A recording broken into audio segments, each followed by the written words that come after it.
Today I have got something going on in my head. It's Terry Hardin, Walt Disney's legendary Imagineer. How are you? I missed you guys. Yeah, all last week I had my birthday week. Yes, give her an inch, she'll take a mile.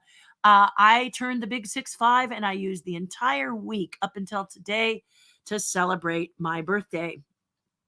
And super excited about the big 6'5". I'm not one that cries as I get older. I'm eager to go into my silver years. Super excited about it. But here's a picture of a lovely cake.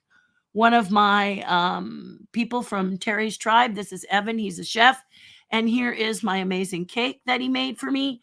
German chocolate. That's my favorite cake. My absolute favorite cake. So that's what Evan did. Isn't his shirt cool? He's got the TARDIS. I thought that was a really beautiful shirt. He is. But he brought me this cake. So I'm trying not to eat all of it. I'm looking to share. First of all, let me tell you up front, I have sinuses draining into my throat. Not really pleasant. So I may have to blow my nose occasionally here. Because I did travel a lot last week. My husband wants me to take a COVID test. It doesn't feel, as everyone has told me, COVID. I haven't had COVID, so I can't be the expert on COVID, but I've been vaccinated and boosted. It feels to me, everybody on the tribe told me they think it's sinuses.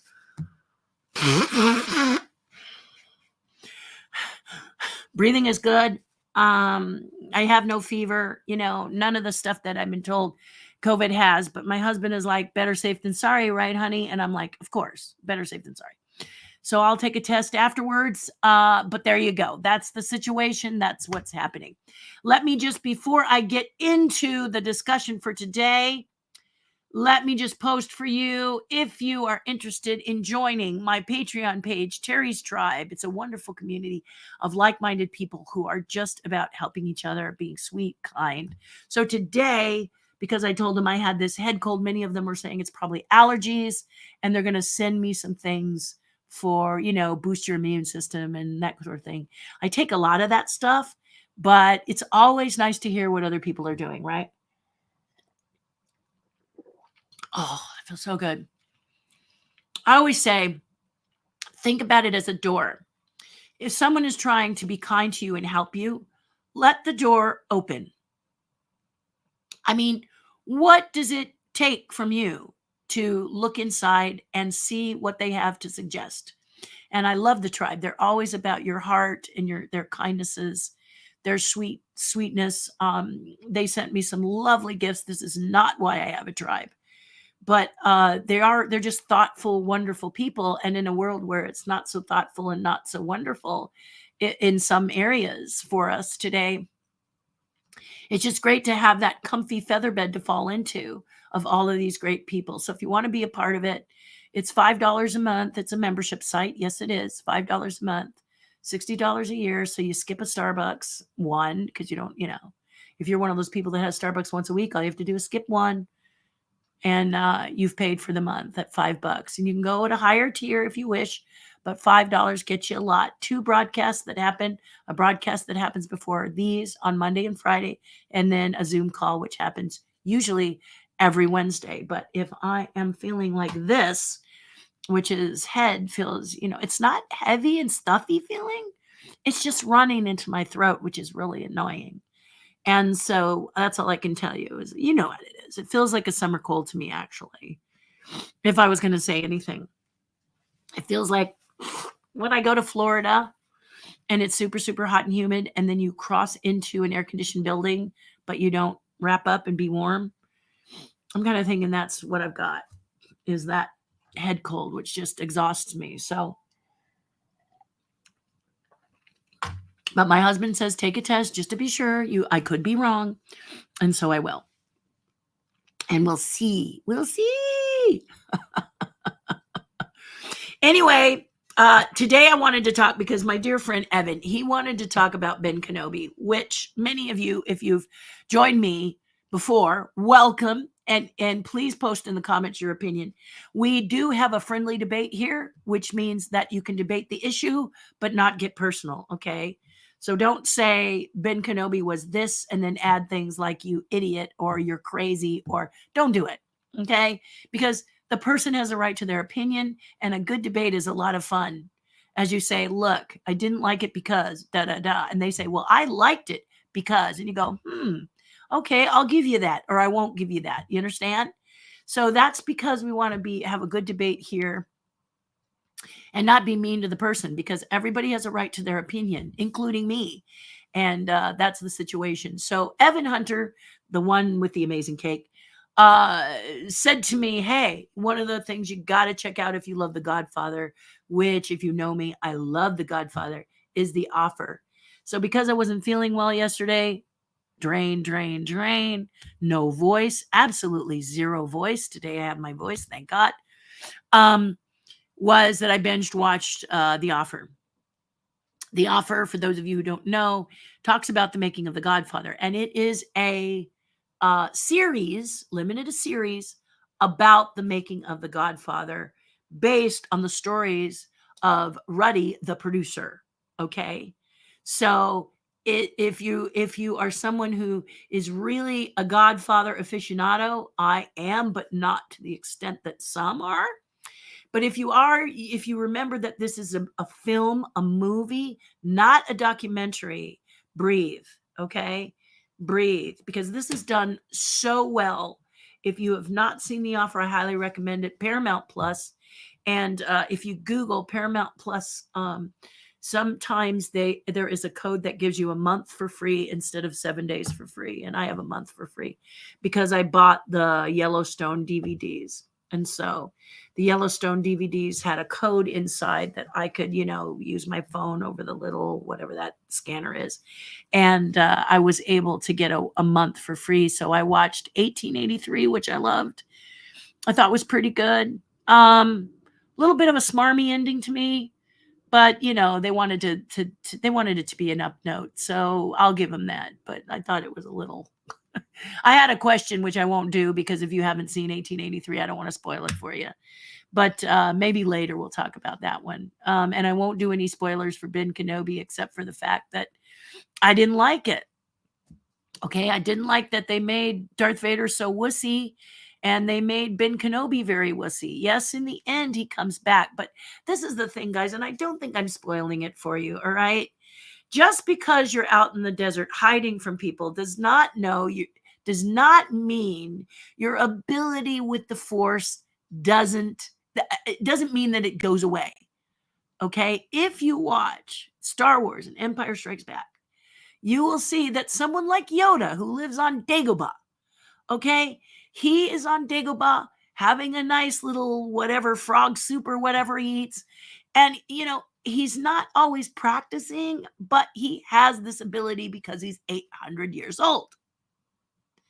So to think that Obi-Wan Kenobi, just because he's out in the desert with the Tusken Raiders, he's hiding, doesn't mean he wouldn't keep up with his ability as a Jedi Master. The problem with this series, it feels like he's the student, not the master. This bothered me. Okay? I felt it just didn't work. Okay? Also, let's take Darth Vader, for example. Darth Vader, Anakin Skywalker. I don't think this is a spoiler for you. We found out he was Anakin in 3, 4, and 5. Actually, 6, 5, 3, 4. Yeah, no, 4, 5, 6, 6. Okay, Jedi. We found out, we knew it was his dad, and his dad is Anakin. So no big surprise there. But we also know that Darth Vader is being kept alive on this special system that encases his body in the beautiful, scary black suit. So let's just talk about, if you are a Jedi and you have a lightsaber, why don't you just nail that box and be done? Okay, now it doesn't mean he's going to die, but it does mean that he's going to be compromised. You see, so I mean, even if you're just a Jedi who just has a saber, if you go for that, which I'm not so sure you could because he's supposed to be better than you, but basically, this was my problem. And this was my challenge throughout the whole thing. It just didn't feel like it was a Star Wars-based series that made Ben really wussy.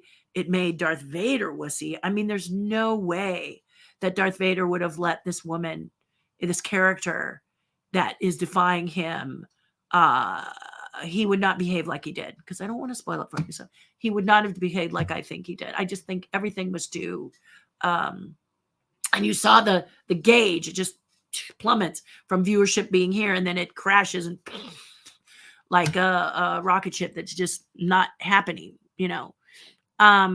It just felt like a lead rock. And the reason is because it wasn't that great. Okay. It just wasn't good. And I think this series felt like, you know, 5 guys in a room. Hey, let's make it like this, instead of really studying. So the point I wanted to make on the thumbnail is that with The Offer, Godfather, like Star Wars, is already established, isn't it? And what they did was really study the film and talked with its producer to talk about what it was like to do it. And then they wanted to make it interesting for the fans. So they did some really clever juxtapositioning so that the fans could go, oh, and some fans didn't like it. I've read a lot of articles. People thought The Offer wasn't that good. I liked it. All right. I really liked it. I liked the idea that they sort of, you know, the real characters while filming The Godfather. Okay, so they're filming The Godfather. That's happening in The Offer. But during the time, they're having their tete-a-tetes with, you know, should we make it? Shouldn't we make it? And can we make it, or should it close down? Is it going to be successful? Is it going to be under budget? Blah, blah, blah, blah, blah. All the stuff that Godfather went through. And then they say things that we know are in the movie if we're Godfather aficionados, or we just are crazy about the movie like me. Seen it about 1 million times, thought it was just fantastic. I have a lot of Godfather, like they came out with a book that kind of reflects Francis Ford Coppola's Big Notebook. If you have a certain DVD set, it shows Francis Ford Coppola in the special features holding this giant notebook and opening up and showing you just exactly how he dissected Mario Puzo's book and how they wrote it together. It was fascinating. Okay. But this just makes some really cool movie magic. There's some crack editing because you could tell that they didn't have a huge budget to do this series. So rather than see it, like I felt I saw in Ben Kenobi, a lot of on the cheap, a lot of stuff because what? You don't have a budget? I don't know. What did you get? I don't know. I don't know what your budget was. But the budget on The Offer was not huge. And there was a sequence that happens. They did some clever filmmaking. So you can do this, Disney. You can do this. You can, if the budget isn't good, you that are filmmakers, make lemonade from lemons. See what I'm saying? You make lemonade from lemons. You say, okay, it's kind of a tight budget for 6 episodes or 8 episodes. In this case, it was 10 episodes for The Offer and 6 episodes for Ben Kenobi. Thank God it didn't go longer because it felt like they were trying to stretch taffy, a 2-hour, something that really might have been more snappy if they left it as a 2-hour movie than a 6 hours of, in my, pain in some cases for me. But they also needed to know what their budget was, and maybe it got cut in the middle. I don't know. That's happened to me as an Imagineer. You're going along, you think your budget is this, and then someone just takes a big chunk of your money out and they go, hey guys, it's now this. And now you have to reset. So that could have been their case. However, many of them were fired because fans didn't overall like this Ben Kenobi. I don't know if that's a solution either. But personally, I think you should go with the ones that work. Mandalorian works. There was something in the second season that I didn't like, but it was because I was afraid Disney, Favreau was letting Disney in too much. You got to be careful because Disney gets their fingers in stuff, and sometimes they can mess it up because they're all about the happy ending. They like that upbeat ending at the end. That's what makes Disney, and there's nothing wrong with it. It's just Star Wars is more gritty. Marvel is more gritty. These are more gritty. So if you're going to take these and buy these and then do these, don't change these. This is what makes people excited, makes fans excited about the films that they love. And this Ben Kenobi was just a bit too smarmy for me. Smarmy meaning a lot of cuddle moments, a lot of hand holding, and barf. It just, and it doesn't make sense when we go to the movie that's already established, like Godfather. We don't want to look at Godfather from the offer and say, whoops, okay? Just like we don't want to look at Star Wars and go, no, wait, no. Okay?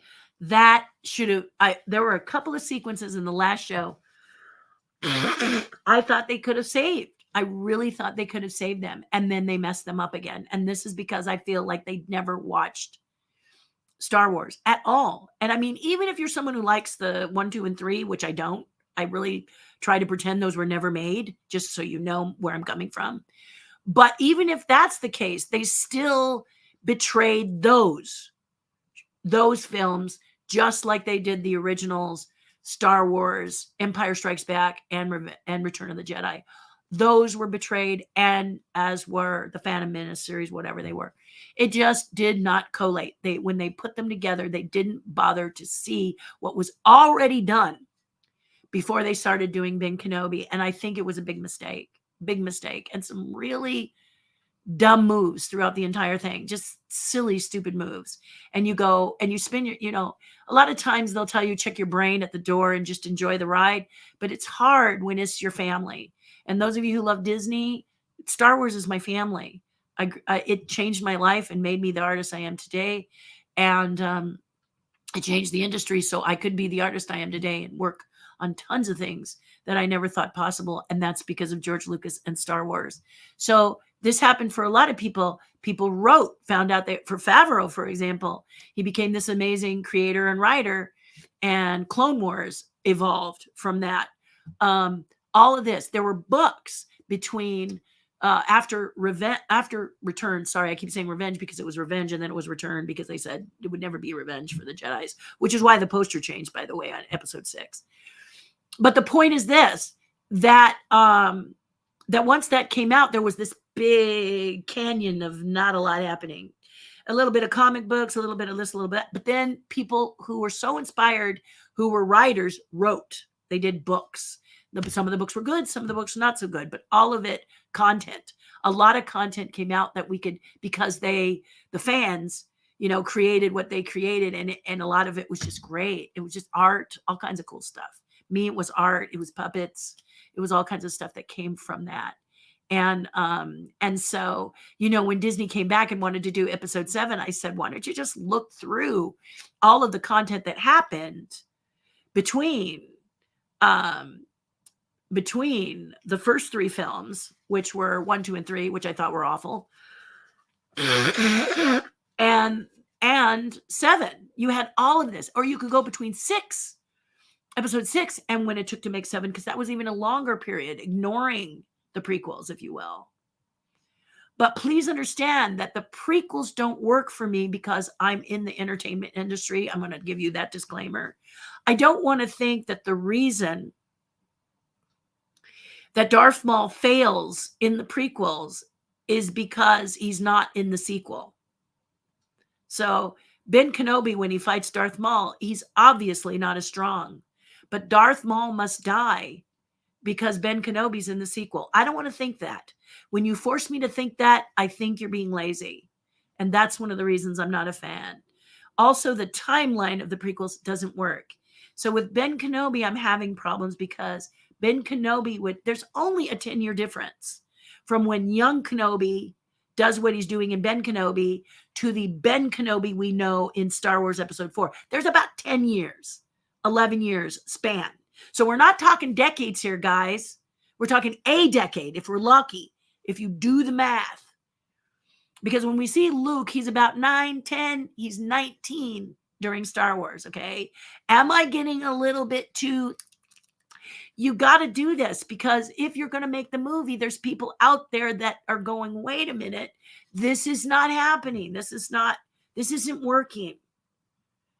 So that's when, and also with the Leia character, doesn't fit. There's so many pieces that just don't fit that you feel somebody took a giant mallet and said, here's the puzzle. I'm going to make it fit. It's not how it works. Study the movie, use some flexibility, figure out your budget, figure out what you can and can't do, and how can you stretch that budget or push the walls of that budget to give the most extreme incident that you possibly can. So in the offer, you all know that The Godfather won a lot of Academy Awards. And then the sequel was the first sequel to win Best Picture in the history of the Academy Awards. It was two fabulous movies, and some people say they're the best films of all time. I think that's an awful heavy crown to put on your head because there are so many incredible films that could take that title. So let's just say the best films of all time and make it plural, because then you can put categories. You can put your, like envelopes. You can put which ones you like. The best, your favorite, the best film for sci-fi, the best film, like Godfather is an incredible film. But if you say the best of all time, then what about Citizen Kane, which I think is absolutely brilliant? And if you like Citizen Kane, what about Seven Samurai, which is also brilliant? If you say Seven Samurai, then what about Lawrence of Arabia? If you say Lawrence of Arabia, what about Ben-Hur? You see what I'm saying? Really hard to say best movie of all time. It's just a challenge because there are great films. But if we take the offer had a budget.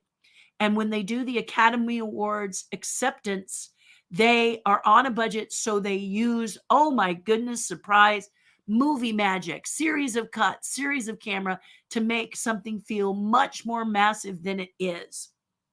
And I highly encourage you, if you watch this series, to watch it the first time, hear about the behind the scenes, and then watch that again and look. Because my husband felt like things were done digitally. They didn't have the bank for the digital at that point. So you can actually see where there are empty seats. But because they used lighting and they used strategic placement of the extras they had, it's a brilliant sequence. It's brilliant. The editing is brilliant. When my husband, who's been an award-winning editor for years and cameraman, goes, "Wow, that's a great edit," they've done their work. So that's all I'm saying about Star Wars, is that if you have a low budget, and this felt very low budget to me, Ben Kenobi, and that's a surprise, but it felt very low budget. Things felt low budget and cardboardy and kind of cheesy. But if they had just, this is our budget, and said, okay, what can we do and what can't we do, and laid it up across those 6 episodes, and understand the offer's 10 episodes, guys.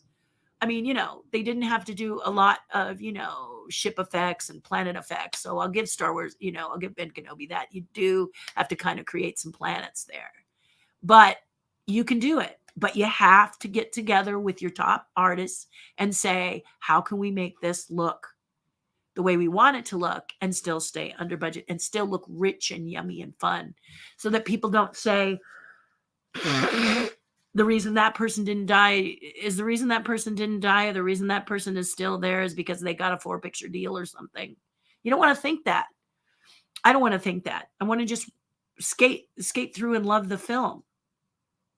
I understand film versus documentary.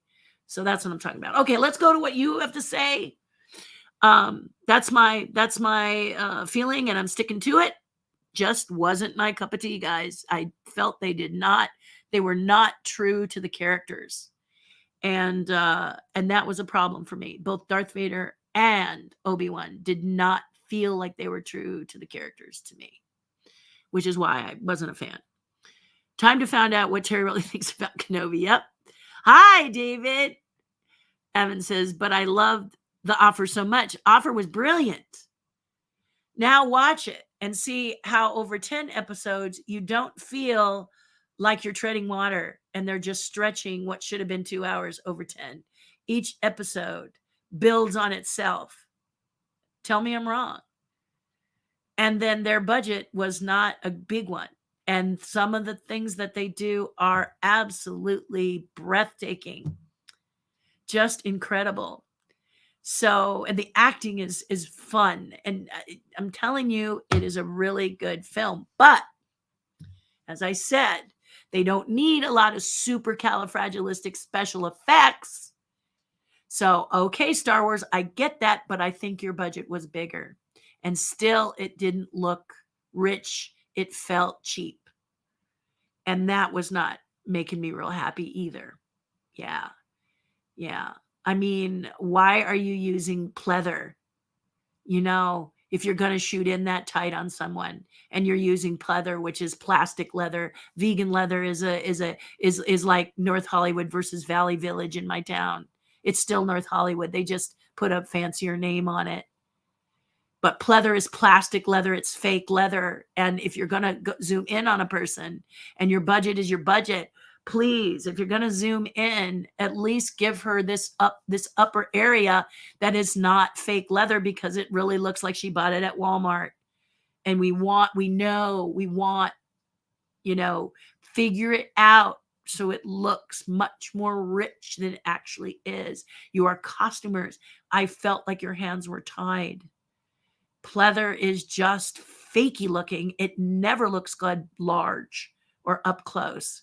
Long shot, you can get away with it, but a close up, always looks like something you bought off the rack. Morning, Terry and everyone. Hi, Randy. Joe says, good morning. Hello, Joe. Bonnie, I'm scared to take the test, LOL. Then I can't come back to work. Bonnie, if you don't believe it's COVID, the thing is that I understand you can't go back to work, but you don't want to make people susceptible either. I'm home. I'm not going to make people sick if it should be COVID, but I should test it in case my husband wants to go up to see his mother, because although he may not get anything, he may be worried about being asymptomatic. We're just both going to test. So because he doesn't want to put people at risk. Now, Bonnie, that being said, keep your mask on, and you'll probably, you can decide if you really need to go back to work and you don't feel it's COVID, in your heart of hearts, then just make sure you give extra distance from people and keep your mask on. Okay. And make it a good one. Don't use a cloth one, get a good mask.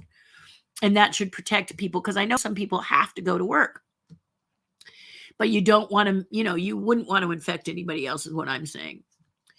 Morning, gorgeous, beautiful girl. My guy just had COVID, started out with a cold, says Jenny. Yeah, I wish I could tell you, Jenny, it doesn't feel like a cold. My sinuses are draining into my throat and driving me crazy. That was the problem. Couldn't sleep because they kept draining.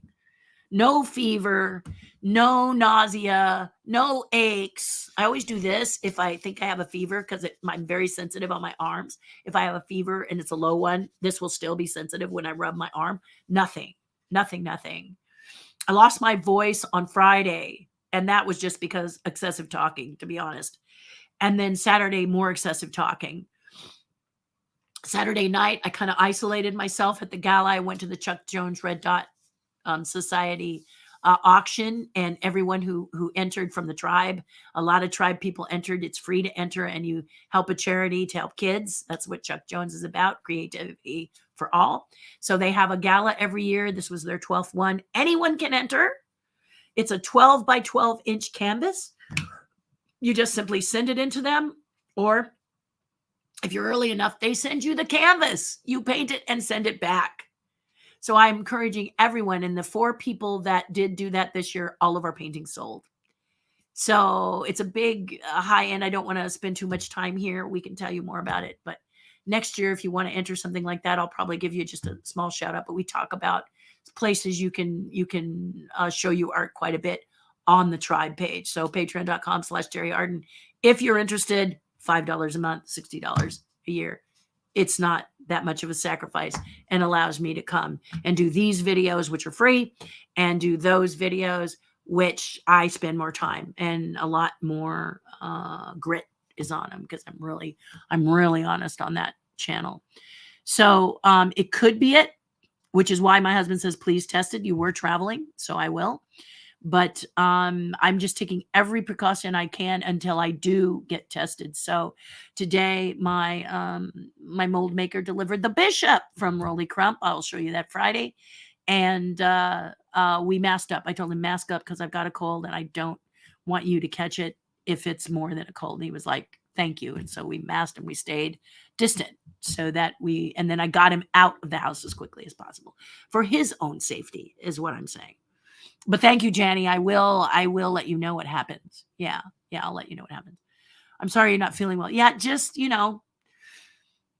I'd be a whole lot better if this stopped draining into my throat. You know what I mean? That is just a pain. Even if you have a head cold where your head feels kind of like full and like a brick on your head, because sometimes when your sinuses are so clogged, your head feels like a brick, and everybody around you says like, because there's pressure. None of that. No fever, no aches. Breathing is fine. So, I have had everything, booster, vaccine, blah, blah, blah, blah, blah. So, just like my husband said, what's wrong in taking a test? 0 is wrong, especially since he wants to go see his mom. If I was by myself at home, not seeing anybody, I would take precautions and not worry about it. But it's important to worry about it if you're going to be out and about and talking to people. You want to make sure you're not, Typhoid Mary. Yeah. I have never seen The Godfather. Please forgive me. My fiance gives me grief every day for it. LOL, says Josiah. Josiah, if it's not, is it because it's not your cup of tea? So here's the thing. Circles, everybody's circle is different, isn't it? Some circles encompass certain movies. Others encompass other movies. So for example, I've met several people who don't really watch animation. To me, this is a shame because animation has some of the best stories on film today. It may be the same basic story, rising above the ashes and showing what you can do because you're a rock star, but you got to get there. Your confidence is kind of at the beginning, and then something happens that makes you, and then as a result, doors open for you. Okay. So I love that rising above the ashes story. Mulan does this. How to Train Your Dragon does this. One of the best ones I think that really does it is Kung Fu Panda. Because in Kung Fu Panda, which is animation, Josiah, and a lot of people go, I don't watch animation because I don't like cartoons. That's a shame because animation is not cartoons. As we know, across the globe, animation can mean so many different things. If you think that animation is just a cartoon, watch Akira if you can. Yee, not my cup of tea, but that is definitely no cartoon. But back to the panda. The panda is teased. The panda they make fun of him because he's a big fat panda. And they tell him he smells, and they tell him he eats too much, and they poke at him, and they just keep hitting him. But his wonderful positive attitude that he does is because he wants to be more, he's not happy being him, and he wants to be this, he wants to learn this kung fu, and he's not going to quit. So if you're out there and people are teasing you, just don't quit. You deserve it. And the Kung Fu Panda shows that he goes from a big fat panda to the big fat panda. So you embrace who you are. The panda didn't get thin. He didn't become twiggy. He just embraced who he was. And by connecting to his inner chi, wa, whichever you want to call it, he became this magnificent creature, the Kung Fu Panda. And I love Kung Fu Panda. I also love Kung Fu Panda 2 because he tries to tell the peacock, hey, holding a grudge doesn't work. It only poisons you. So, it's very interesting. And very simple stories, okay? It's a person who does something, not happy with what they are or who they're doing or what's going on, and then the arc and rising above the ashes. It's the same story told in so many different ways that I love it. That's what animation is cool about. But if we get back to The Godfather, Josiah, maybe your circles were not Godfather, okay? You may not be interested in a movie that is of this. Maybe you think it's a gangster movie. Or maybe you just haven't been around to get the chance to watch it. If you're curious about it and you really want to watch it, have a date night with your fiance and allow him to show you the film. Godfather is a unique and very brilliant film, which took all of Francis Ford Coppola and the people involved's blood, sweat, bone and tears, especially its producer, Ruddy. Everything was really, really hard. Everyone pushed back on this movie. Everyone told them no. Al Pacino was not liked for the part from day one. They kept firing him and hiring him and firing him and hiring him. If you watch The Offer, you don't see this a lot, and that is because in a movie, that's not interesting. Fire, hire, fire, hire. Who cares if it's real? In a documentary, you can learn that stuff. In a movie, they just want to touch on it. And thank goodness that Francis Ford Coppola fought for Pacino, because you can't think of another person in there as Marco Corleone, okay? And then you'll find that a lot of the things in The Offer are exactly touching on the truth. Okay? So this is what's so wonderful about this film. A bunch of people who believed in it, knew it was going to be rockin' cool. First time they allowed, one of the first times that they allowed the author to write the screenplay. Now he wrote the screenplay with Francis Ford Coppola, and then they wrote the sequel. Godfather is one of the few films that Francis Ford Coppola went back, that the creators have gone back and then done a special version. And the special version is, I love the special version as much as I love Godfather 1 and 2. 3, we're not going to talk about. Not real good. Unfortunately, Francis put Sofia, I think Sofia Coppola is his daughter, and she's really not good. So it's kind of hard to watch her perform. Tough. But 1 and 2 are tight, brilliant, wonderful, and the Academy won tons of Academy Awards. They were just beautifully written, beautifully done. And the basic thing about these films is not so much about gangsters, but about families. And that is what they talk about. So I hope you will have a date night and you'll watch it, because it is a very brilliant film. My mother's absolute favorite. If you have a movie that you will like, in the old days, there was like a TV Guide, right? And TV Guide was like the only place you were going to see movies. There was none of this streaming stuff. And if The Godfather was on anywhere, my mother would stop everything and watch it. So do you have a movie that you stop everything, you hear it's going to be on, or you run across it, or you see it in your streaming and you go, gotta watch it? You don't even pause. You're like, now, watch now. Do you have a movie like that? Godfather is that for my mother. She loves the Godfather sagas. And anytime, the G in Godfather comes out, she's on that channel watching it. And she could watch it. If I could get her TV, and she doesn't have a smart TV, unfortunately, at the convalescent hospital, but if we could work it so that it would be on an endless loop 24 hours, she would be watching it for an endless loop 24 hours. This is her favorite film. She has others she likes, but this is her favorite film. So that's what I'm talking about. When you say it's the number one film of our time, very hard, because all kinds of different tastes in there. And Josiah, let me ask you, is there one that you just don't stop when you see it? That you just, it's on, I got to take 2 hours and watch it. Yes, I know I could put the DVD on, but for some reason, it's just when it pops up, you got to watch it. So Joe says, yay, you bought the Yellowstone DVDs. I did. I actually pre-bought them. I bought them before they were released because they had a really special sale. So I did that. I've only watched the first 2 seasons, and I watched the 4th season. So the 4th season is the season that got me interested in Yellowstone, Joe. And that's when I wanted to go back and see the show, because as a Screen Actor, we get, when we're voting, the season that is put up for that year. And in this case, Yellowstone season 4. So I saw season 4 first, and a lot of people went, no, but it was fine, actually, because it really had its teeth in that. In 4, I think they really find their teeth. In 1 and 2, they've got to sort of establish who's who, who's what are the characters, how do they relate to each other.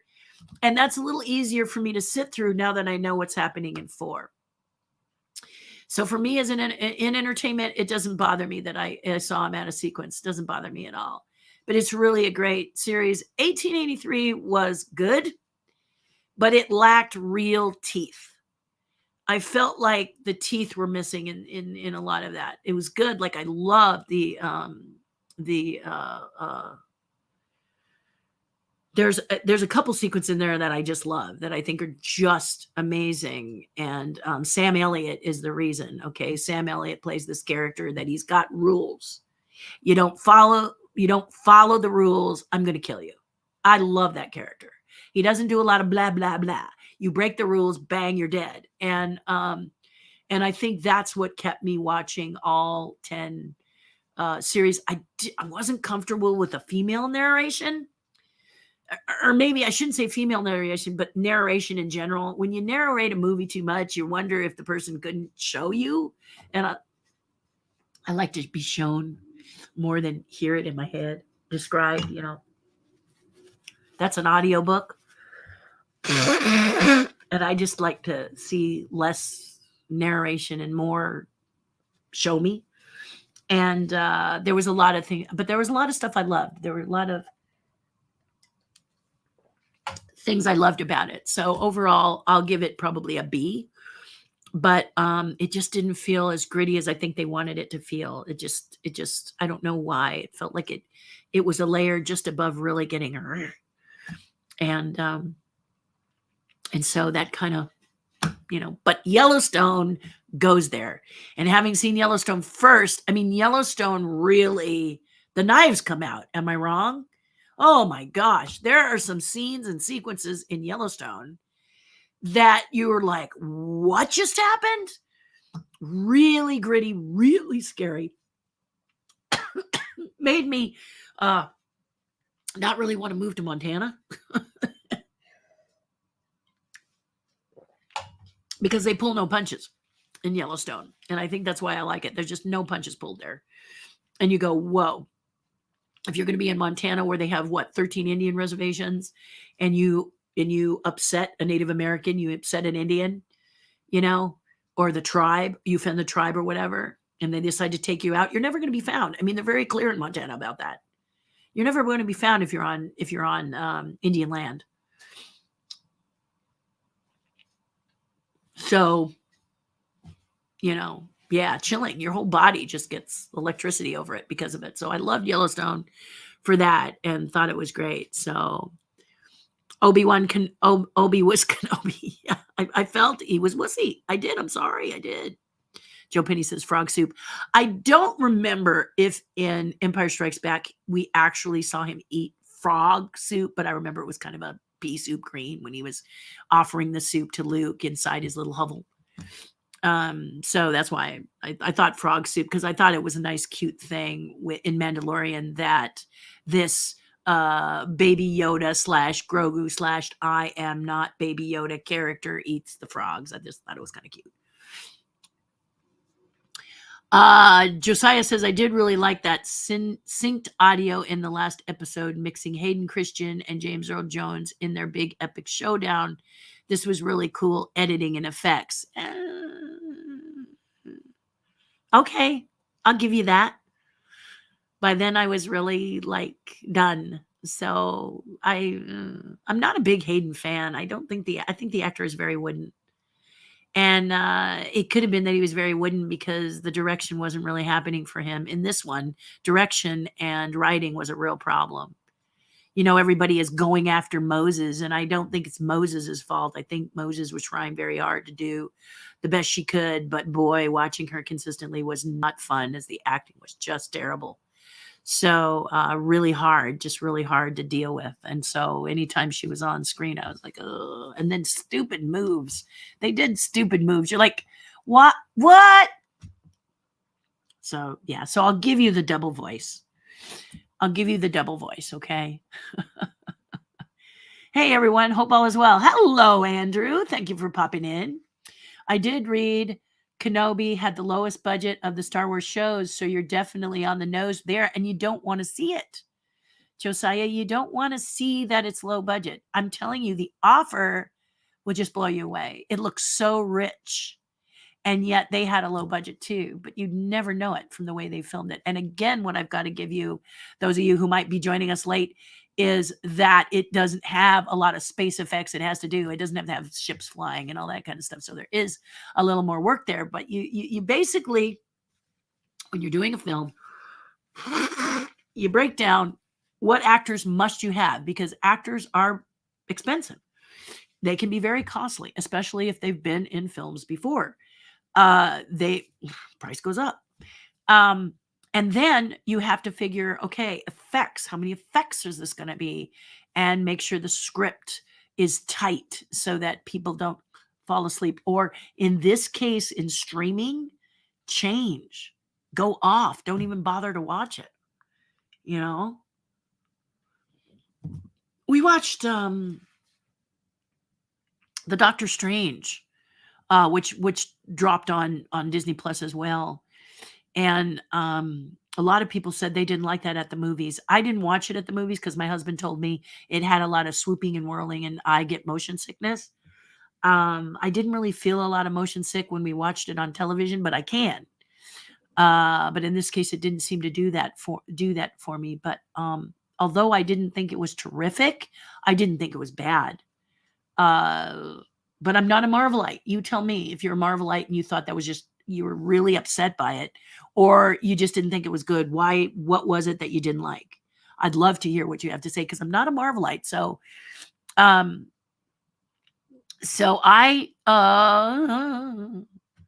kind of indifferent to them. So the thing for me being not a Marvelite is you got to wow me, because if you don't wow me, I'm not that interested.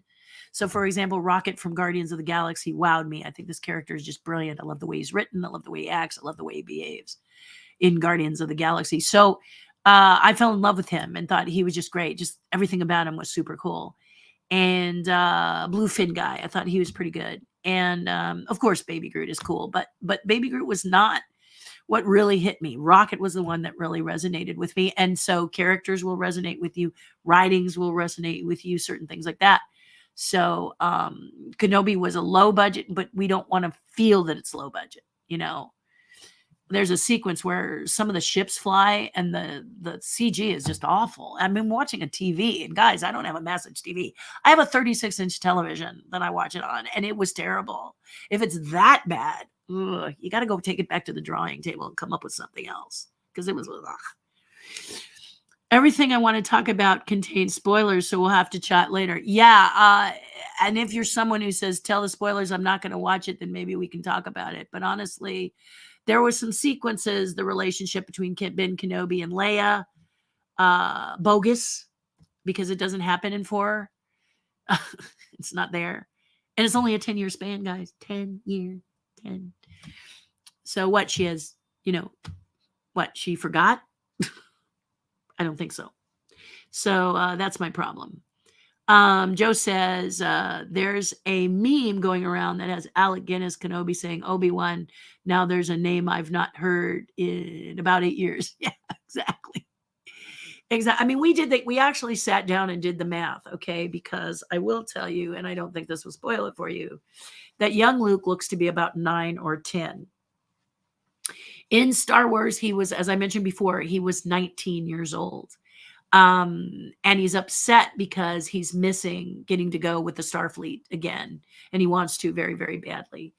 And so with only a span of 10 years, you say to yourself, would he not remember certain things, certain encounters, certain situations? The answer is yes.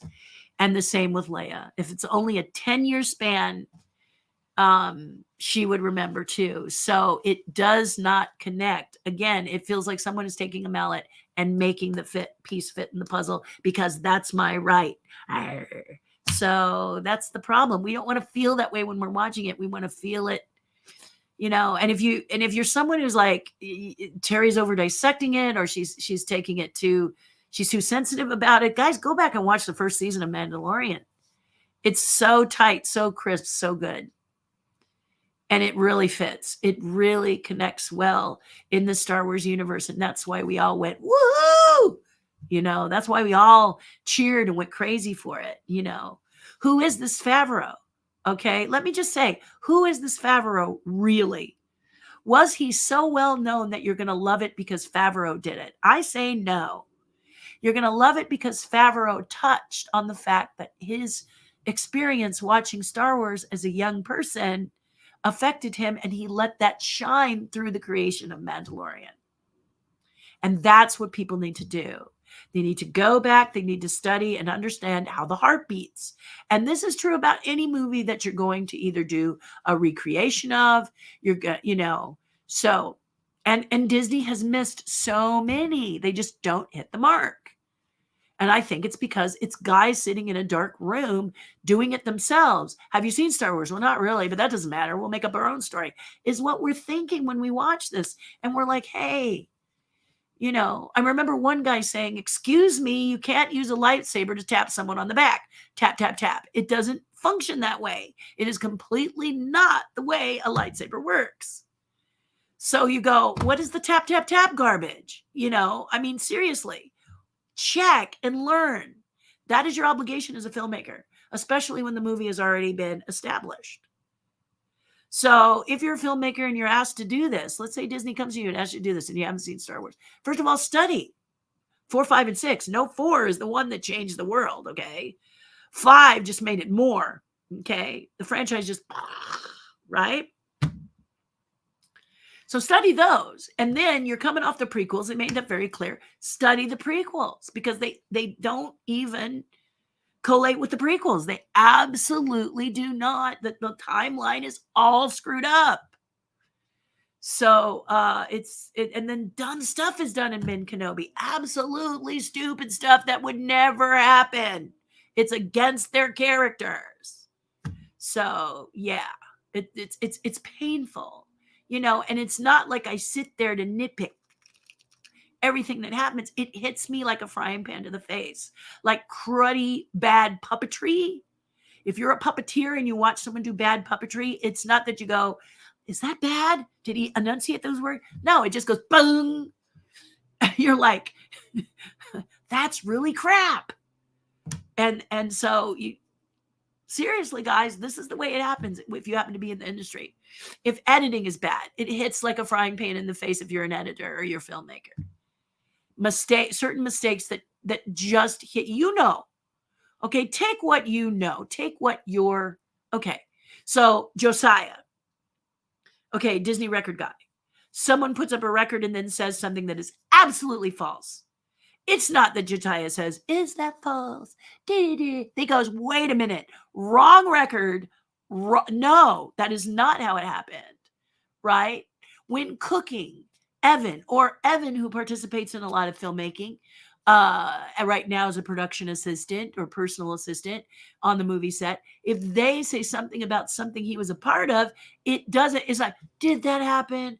No, it's like, oh, no, you got this wrong. That is not what happened. You see?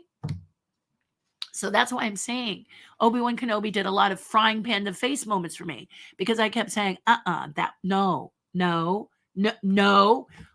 really? No. Oh, come on. No. And that's like, being stuck with pins. It was really a Clockwork Orange moment for me. And if you haven't seen that film, there's another one that'll really, get you. That's a killer film. So yeah. So Evan says, however, Alec was only 10 years older than Ewan is now when he filmed the first one. This is what I'm saying. So let's not take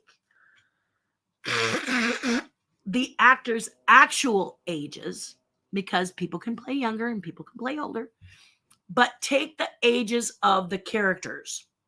So not Ewan and not Alec. It's Obi-Wan young, Obi-Wan older. Obi-Wan young, the distance between Obi-Wan in Obi-Wan, this latest thing, the span is only 10 years. And how do we know this, or how do we are calculating this? And I'm not saying that the span is wrong. I'm saying that what they do 10 years earlier, it's 10 years span, which means that Luke would remember. He wouldn't say Ben Kenobi was some crusty old man, okay? He wouldn't say it. And Leia wouldn't be so icy, because Ben Kenobi is saying, no, this is their relationship. There's a lot of super cuddle moments, and you're like, really? No, wouldn't it? They would not behave that way, okay? Their behavior is just, it doesn't work. if you go from this to the original films, it doesn't fit. There goes that mallet again. Force that puzzle piece in, because why? Because you want to tell your story and you don't care about what happened before. You can tell your story and not care what happened before if you do it after what's happened, or go into a Star Wars universe, please, and tell different stories. Okay? Use these characters that were developed at the time that people just love, and tell a story about them. Okay? Grogu is not Baby Yoda. Let's follow him. Okay? Now we know, we knew Yoda was maybe the last of his kind, but the timeline with Mandalorian doesn't really set us with the timeline of Star Wars. Well, you get Boba Fett. Boba Fett in there kind of screws up that too. But the point is that there are other Yoda-like creatures out there. Yoda-like, I said. Okay, so Grogu is not Yoda, but we're finding out that Grogu is from the same species. And, hey, yay, there's more out there. Woo! So this is why I say The Mandalorian really worked, because it was in a different, and that's what we want to see. We want to see different, go off and follow other characters. When you do that, you could bring Darth Maul back and make it prior to his death. And the character is a very cool character. I thought the character was amazing, Darth Maul. But I also felt he died because he wasn't in the sequel. No other reason. Because they made Ben Kenobi not as strong as him. He was super powerful and younger. So you're like, wait a minute, dude. Wait a minute. Yeah.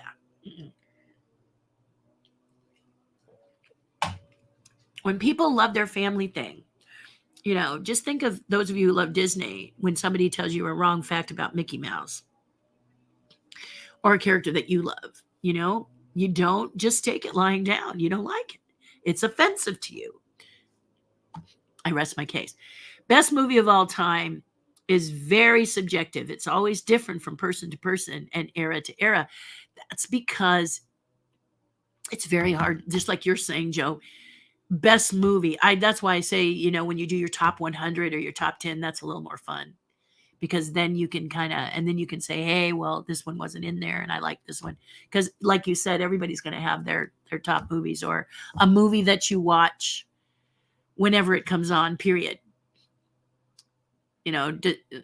Whenever the movie comes on, I'm going to be watching it.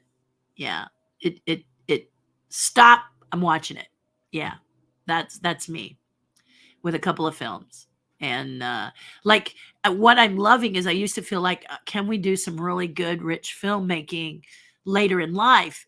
Because some of these films are really not, you go and watch them and you go, ugh, too many effects, too much, not enough story. I love good story. So A Quiet Place and A Quiet Place 2, two really good films. Scary as all get out, but with a story. It's not just to scare you. Few cat in the trash can moments. I mean, scary movies can't help but give you a cat in the trash can moment. I like suspense better. The alien, when the alien is sneaking up on Veronica Cartwright as they're trying to put the food or components or whatever they're doing in the shuttle. And then there's the alien and there's nowhere she can go. And she's frozen in time and she knows she's going to die. And it's just the suspenseful moment of exactly when the alien's going to take her life is so. Or in Aliens 2, when it looks like the aliens are coming towards them and they've barricaded themselves and they can't understand why they're still coming and why they're not seeing them, but they're on the blip. And you're just like, oh my God, oh my God, oh my God. And then they realize they're coming from above. And you see that shot for the first time on the big screen, it takes your breath away. Okay. If you haven't seen it, it's really something. But just so you know, Alien is a very scary film, and Aliens is also a very scary film. And H.R. Giger, of course. So you've got a real alien-looking alien too. So best movies of all time, you could go best movie of all time science fiction, best movie of all time drama, best food, what's a good story, So you're right, Joe. It's really relative. Evan says, just looked at the budget for Kenobi. It was 90 million. That is shockingly low. Yeah. Yeah. And we saw it.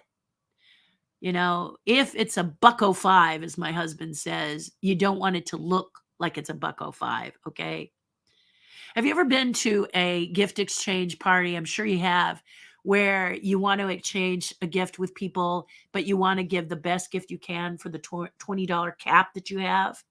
So in my case, I go to several of these kind of parties. So you can make something, but let's say you feel you couldn't make something. Automatically making something is cut above, right?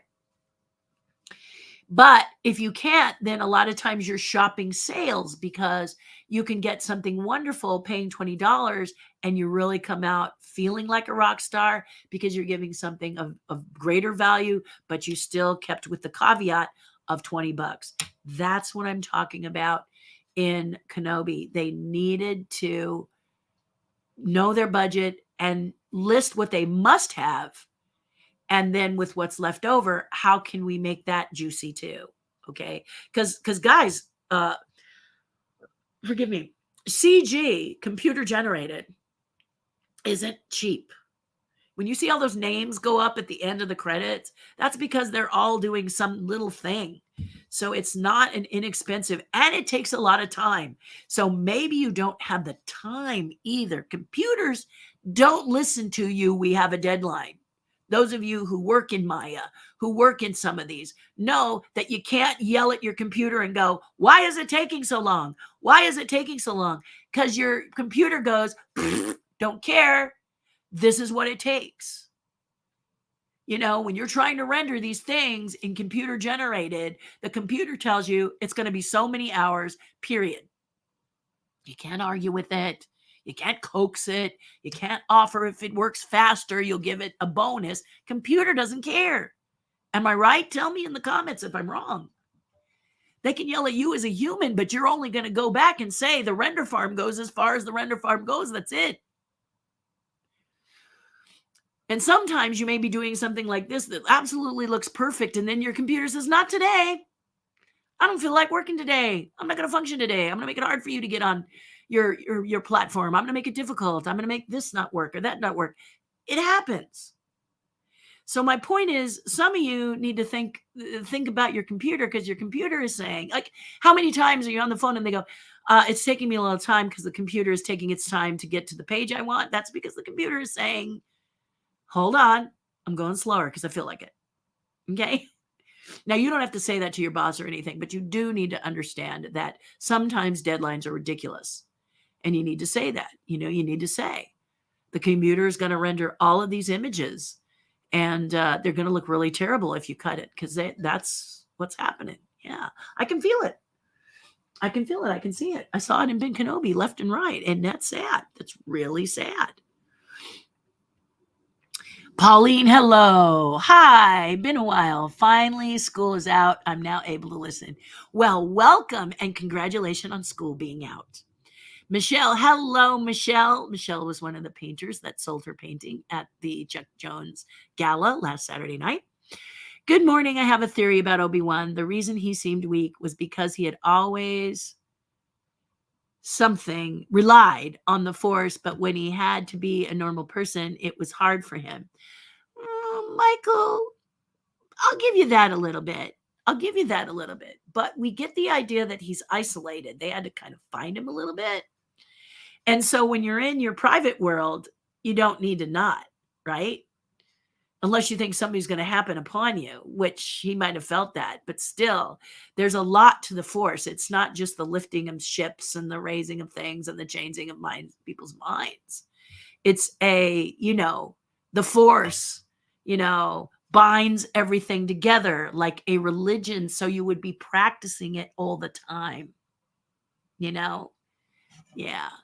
He may have been grieving over the fact that he thought he killed his pupil. That could have been part of it, but that wouldn't have kept him from doing what is part of his DNA, and it didn't before, because when we meet him in Star Wars, he's out, he's a vagabond, he's there, but he still uses his powers. When Luke gets hit by a Tusken Raider, he makes a sound that makes the Tusken Raiders live so they don't tear Luke apart. Yes, he makes the creature sound that makes the Tusken Raiders run away. And then he does the mind thing on Tatooine. Effortlessly, I may say, effortlessly, solid, grounded Jedi. Okay? That's what I needed to see in this Jedi. If this Jedi is a master, solid, grounded Jedi. Because master isn't a word, master is a process. You don't get master by opening a cereal box. You get master because you reach to that level. Then you can't unmaster and be a wuss. Doesn't work that way. Just doesn't. It's in your DNA. You see what I'm saying? So this is why I'm a little like, I like what your theory is, and I think it's really sweet if it helped you to make help to make you like this thing, but I'm not buying it. I'm not buying it. Okay, so Conan the Barbarian with Arnold Schwarzenegger. Boy, was that a left turn, right? The teacher was Sensei Yamazaki, taught all of them how to do their sword technique for Conan. And Sensei Yamazaki is the instructor in Conan the Barbarian that kicks the student that's with the Arnold Schwarzenegger Conan character when he laughs. He kicks him in the crotch and knocks him to the ground. But he is a master, solid. Well, I trained with this man. Okay, I trained with this man. Cool, calm, collected. Okay. When somebody is a master, it's here. Okay. It's here. So it's here. Miyagi, here. Okay. When he's a true master, it is a part of your DNA. It is a part of how you work and you learn. So you can't unlearn being a Jedi master. And I'm just sitting there going, no, I am more powerful than you. Unless you're trying to make your opponent feel or think he's more powerful than you. The other problem is that a master usually does not do an attack because it projects to your opponent what your thoughts are. So masters don't do that. Watch Seven Samurai, watch Zatoichi, the blind swordsman, watch the masters and how they behave. They wait for you to strike first because then you project your intention. So Obi Wan fighting like he's only been a Jedi for 2 days or whatever. Flail. I mean, it's not right. It is against his character. Young, old, not in his character. Not in his character. It doesn't fit. Forgive me for the tea. It's the draining in the throat. I'm trying to keep it at bay so that I don't have to blow my nose every 5 minutes. But when this draining stops, I'll be a happy girl. And like they said, it could be an allergy, but all I know is that this is the one thing, the head cold, that I don't like. I actually prefer feeling cotton-headed to draining down the back of my throat. So like I said, Michael, I'll give this to you. If this worked for you, I understand what you're saying. And hey, it's a thought. It just doesn't work for me. Janny says, I didn't get it. Hard to do everything. I didn't get it. Hard to do everything separate. Yeah, absolutely. Absolutely. Pauline says, my friends and I tore Obi-Wan when Leia is outrunning her kidnappers. Is that like the funniest scene ever? That is the funniest scene ever. I loved it. I think that should be a meme actually too, guys. With her tiny kid strides, yeah. Or when they tried hiding her under a coat to smuggle her out. Why can't the stormtroopers notice that there's actually someone walking with 4 legs at the base?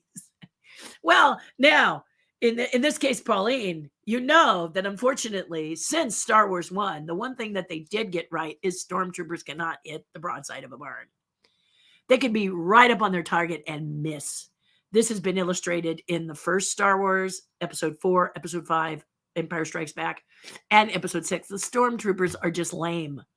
They look cool, but for some reason, they can't seem to hit their targets. And it always cracked me up. Even in those first 3 films, you were like, what is up with that? And then if you're like me, who have seen this movie 183 times, 67 times in the first 7 days it was released in 1977, you begin to notice some challenges. And there's one where an outtake where the stormtrooper is running behind that little thing that has the high pitched squeak and like a guidance rope. I don't even know what he is, but he's that little thing, which is probably cuteness factor. I don't know. But anyway, he kicks it because he can't see out of the helmet. He kicks it. So it could be that, but I know exactly what you're saying. That whole sequence when they're chasing her is absolutely stupid. It's just ridiculous. Evan Hunter, yeah, I have 90 million in pocket change. It's less than the price of a cup of coffee at Starbucks, says Joe. I don't know where he's going to Starbucks. Hello, everyone. I just took the test. No COVID. Phew. Both Rose and I are clear. Congratulations. Did you think you weren't? I'm glad that if you did. Dave was the same. Thanks, Jenny. Like I said, I will be checking it. I will be checking to make sure. If it's COVID, then I will isolate, obviously, because I don't want to infect anybody. But if it is COVID, I'm glad I was vaccinated and boosted, because if this is all it is, yay for me, I can keep working. So that's cool. But I don't know if it is. I'm not saying it is. I just gotta, putting a 10-year-old into peril of being tortured and murdered is not entertainment, says Frank. It's too tall of a bargain to make for some character development. We already know happens in Leia later in life. The children in real Palestine and Uruguay, I think he wants to say concentration camps in China, are actually suffering today. Now, Frank brings up a really interesting point, and I'm going to leave this up so for his discussion. I'm kind of leaning forward, aren't I? Forgive me for hiding behind the comment. But he brings up an interesting point of you have to also, now, of course, they filmed Obi-Wan way earlier, but they did know that there were some scary moments for Leia in this one, and she is a little girl. So, yeah, a couple of those situations were a bit, dicey. But again, that is something to be, it's like the gala that I went to, Chuck Jones Gala. They had a painting that was it was a good painting of Bugs Bunny and Daffy Duck recreating the characters in Pulp Fiction where the gun is pointed right at you. But I have to tell you that as good as the painting was, it was so disturbing I couldn't stand in front of it. Somebody bought it and is probably going to go in their gun room. But I just couldn't. I didn't like it. I didn't like it because of the situation we're in. And I just thought it was in poor taste. And the thing is that he could have painted it in February. Our stuff was due April, I think. But so he might not have known. And somebody out there loved it. It was a good painting, but very chilling. A very chilling painting because of the subject matter. I just didn't think it was a good choice. But it made money for the charity. So what do I know? And Frank makes a point here that should be considered. Pauline says the coat scene was ridiculous. I was like, I wonder where Kenobi is, but I forgave the ridiculousness because they wanted to track him so that they could break the network. Exactly. So were they wanting, and that was the other thing. Who do we want here? Do we want Ben Kenobi or do we want the princess? The princess, no Ben, no princess, no Ben, no princess, Ben, no, it kind of got a little muddy in parts. But that's okay. I mean, like I said, going against the character type was the hard part for me throughout the series, just making the characters not like their characters and then making them relate in ways they didn't in the films that are already made. Problem for me. Yeah, problem for me. Frank says the new OWK, Obi-Wan Kenobi series, has Obi-Wan and Vader obsessed with each other. Both have mentors. Obi-Wan has Qui-Gon Jinn. Vader has Palpatine, telling them you are obsessed with the other. Stop it. The new Obi-Wan Kenobi series would have us believe Vader's obsession is his only reason for wanting to hunt down Obi-Wan. Lucas wrote Vader's obsession comes from Padme's rejection of him, his guilt for murdering Padma, I think, yeah. His guilt for murdering her and Obi-Wan's efforts to get to betray him on Mustafar. Anyway, you guys pronounce it. I'll just read it here. And you can see that there are people out there that are really saying this doesn't fit because of this stuff. So there's even more that may, there's even more. So what I'm saying is when you think of these characters as family members, and you do, which is why you cry when certain ones die and why you cheer when certain ones are victorious, they're part of your family. So this is why I say, I just decided I'd make that warm. This is why I say what I'm saying here, because it's against character type. And to me, there was a lot of people going against character type, Yeah. Frank says Luke risking his life and Leia's life by sensing Anakin's turmoil at what the Empire became. Anakin says we need a system where the politicians sit down and discuss the problem, agree what's in the best interest of all people, and then do it. She replies, that's exactly what we do. The trouble is that people don't always agree. And Anakin replies, well, then they should be made to. After the rise of the Empire, Anakin, who is now the child murdering Darth Vader, etc. Yeah. See, it's going into the details of it. But the fact that all these details, again, affect what we're just watching is the thing, right? Bonnie, oh, definitely. I'm vaccinated and do take it seriously. We have masks provided at the lab. We're not allowed to use our own. I may only take a test later today just to be sure. I mean, it's me later today. Because Janny is telling me this is how her husband's COVID started, was this runny nose. But I was ready to take the test ahead of time because why not? Why would you not? Is there a reason you wouldn't take a COVID test? Well, if you felt like you haven't gone out in several weeks, which was me, I don't go out a lot. I avoid going out whenever possible just because I work at home. But if you have been traveling like me, forgive my yawn, it's then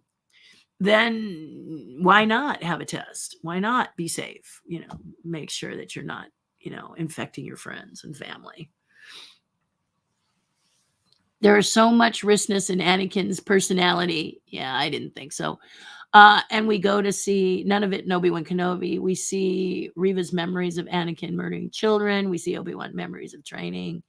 Why not see Anakin's memories of these same events and understand each other, turn the decades to become Vader, and how unsatisfied or remorseful he is at the outcome? Because you're talking about the prequels, okay? Darth Vader in 4, 5, and 6 knew he was Luke's father, but did not grieve over the death of his wife at all, ever. This grievy part that happens in episode 3 is all bogus. It's not per the books. And it doesn't collate with the original 3 films. All right. It takes too long. Episode 2 takes way too long. In order for it to actually snick into episode 4, 3 would have to be 5 hours long because they did some mamby-pamby fluffy thing for the second movie. And that's what I'm talking about. In the second movie, he should have killed her. It should have happened quickly, but it never happens. And that's why you're like, Urgh. And then in 3, I was getting so angry watching 3. And my husband said, just like we had a comment here, perhaps this is the spin I took. Perhaps if you looked at it this way, is kind of what was stated. My husband said, maybe as we're watching episode 3, of the prequels, which I rarely discuss because I didn't like any of them, is that in 3, my husband says, well, maybe when he's damaged so severely, he doesn't remember, because in 4, he doesn't remember. In 5, he only puts the father thing forward because I believe that the Emperor reminds him of it. He was so damaged that area, that's to make him a lethal monster. Okay. And In 3, it looks like that's exactly what's going to happen, and that they're going to save those prequels when at the end he says, "What about my wife?" And you go, well, that's not it. So you see, it's just people who don't study. They need to study. They need to understand. Those prequels could have been really good. However, if you know behind the scenes, George Lucas didn't want to make those prequels yet. He wanted to make them in the way he wanted to make them, but 20th Century Fox says, you make them or we'll make them, so he made them. But he made them without much vested here or here because they were forcing him to make them. Okay? Yes, they made money, blah, blah, blah. That's not the point. He wrote 12 treatments to 12 books. In those 12, he pulled out episode 4 because he thought that would be the best one to sell, and then he could work around it. If you're a writer and you're a novelist or you write short stories, this happens very often. The first short story or novel you write is not necessarily the one that gets picked up. Same with art. You could be painting like crazy, but it doesn't mean just because the first one is first that it's the one that gets sold. So that's exactly what I'm talking about. Okay. And so George Lucas knew if he pulled episode 4 as opposed to episode 1, people would be more vested because there's action and adventure. And then you go back to the first ones to learn about the characters. You go after to learn about where the universe goes. People just seem to throw away those treatments or not even care. You know, it just feels like nobody studied. And in the big fight of all takes to win is a few hits of to his CPAP machine. And that kind of makes sense to me. If you can get in past Vader's lethalness, which in itself is debatable, because, you know, this is not about just lifting rocks. It's about keeping you at bay. It's about strangling you from a distance. Yes? So how are you going to get in there to do that? All right. And today's lightsaber fights are just people going, you know, people don't do that when they're fighting for their lives. They don't do a lot of flashy, you know, gun tricks if their life is threatened. Okay. So it became really exhausting. It didn't become, it was like, let's put a lot of icing on this cake, which is still not good. Hopefully they won't notice. And I don't like thinking that way is what I'm saying to you all. Evan says, I saw a post talking about how the scene was a commentary on the Empire. Yeah, good. I don't know what book they read. No, I love mob movies, says Josiah. I really enjoyed American Gangster, The Irishman, etc. I just not have gotten around to it. We're trying to wait until there's a theater showing of it to go see it. You know, they just recently had one because it's their 50th anniversary now, Josiah.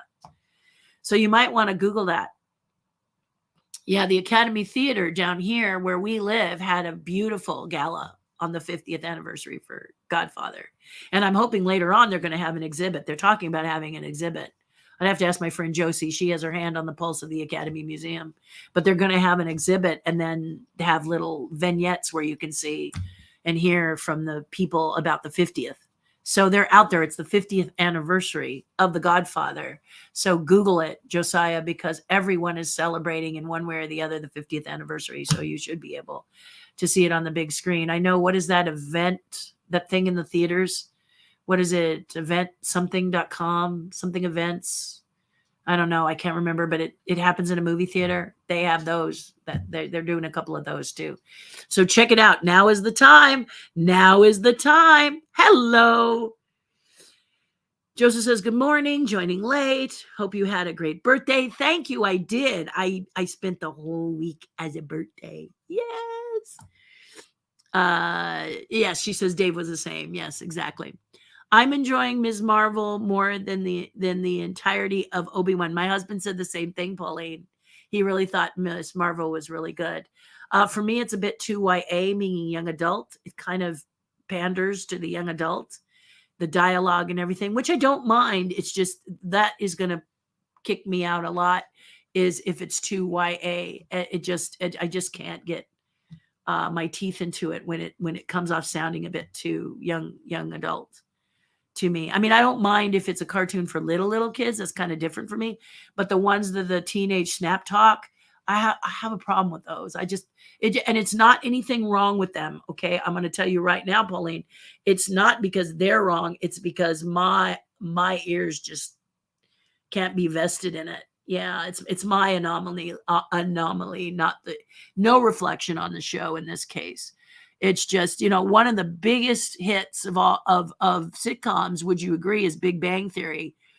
And the cadence and the timing just was too hard for me to vest. I mean, I was so excited when that show came on because I said, this is a show for me. Couldn't watch it. The way the talk, the behavior of the characters, everything just didn't click for me. And that's why I'm saying you don't want to insult the persons who love it. You just say, for this didn't work. As much as I would have loved it to work, because I thought it was such a great premise and it's people like me, and it didn't work for me. And we have a friend who just loved this, was just heartbroken when they did their last season, and it just didn't. It didn't. And so that's the pain, is that you get excited about something, you jump in with your popcorn, and it's and in that case, I can't tell you why it didn't fit. It just didn't. Yeah, it didn't. And that's rough on me. That was sad because it just didn't. Whereas 2.5 Men, which is like classic sitcom formula, it's the same formula. You can put this postage stamp Swiss cheese on many sitcoms. It's the same deal. With Charlie Sheen, just worked like a charm. I laughed so hard. I love it. I don't love it with Ashton Kutcher. It's got to be Charlie Sheen. But wow, I can't get over how I find those so funny. Sometimes you can't tell where that funny bone hits and why it hits you the way it hits. I only just saw Godfather for the first time for the 50th anniversary screening. See?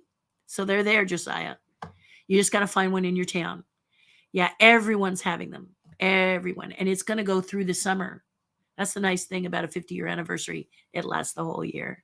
Yeah. So be sure you Google a lot. Okay. And maybe you can get, your local theater, depending on where you are, get them to maybe do something if you could bring a lot of people in. I can't imagine that you couldn't, because it is such an amazing film. It is an amazing film. Yeah. Some great stuff. Let's say, what did I think? What did I think about what? Godfather, love it. It's amazing. The Offer, brilliant. And they had a low budget as well. Not like us, 50,000 or anything crazy like that. They only had a few million as well, and they really utilize it, and it's so beautifully done. One of the best edits that Lindsay has seen in a long time. He just went wow, and when you can make him wow at an edit, because he does that as a filmmaker and an award-winning editor and screenwriter. I mean, not writer, but filmmaker. And when they go wow, when you can wow someone who knows how to do it, that's when you've got it. And in The Offer, that happens. And it is a wow moment. You guys will just be blown away by it. It's brilliant. If I come across Jaws on TV, I always have to watch it. That is a great film, isn't it? But a lot of Spielberg stuff, if it's on, I have to watch it. E.T., Close Encounters, Jurassic Park. They're great popcorn flicks. Yeah, they are. That's like me in Towering Inferno and the Irwin Allen flicks. When I was a kid, I just would not stop seeing Irwin Allen, because Towering Inferno, I think, is brilliant, and Poseidon Adventure is brilliant. You just go, wow, these are popcorn movies. Real characters, strong characters, even though it's a kind of a smarmy premise, the characters are still solid, and I love that. I love that sort of thing. I think that's the most fun, Josiah. I love Jaws because with Steven, when you talk to Steven Spielberg, he and I did the Flintstones with Steven. He just grumbled because that shark was really a nightmare. They got somebody to build it that, because his budget was low, so he thought he was spending the money properly. And the guy hadn't really built a shark. I mean, How many sharks does a person need back then? But mechanical sharks. But I remember him telling me the story, and you can read it behind the scenes as well, about the sequence where the Dreyfus character goes down in the cage and then the shark attacks and he swims.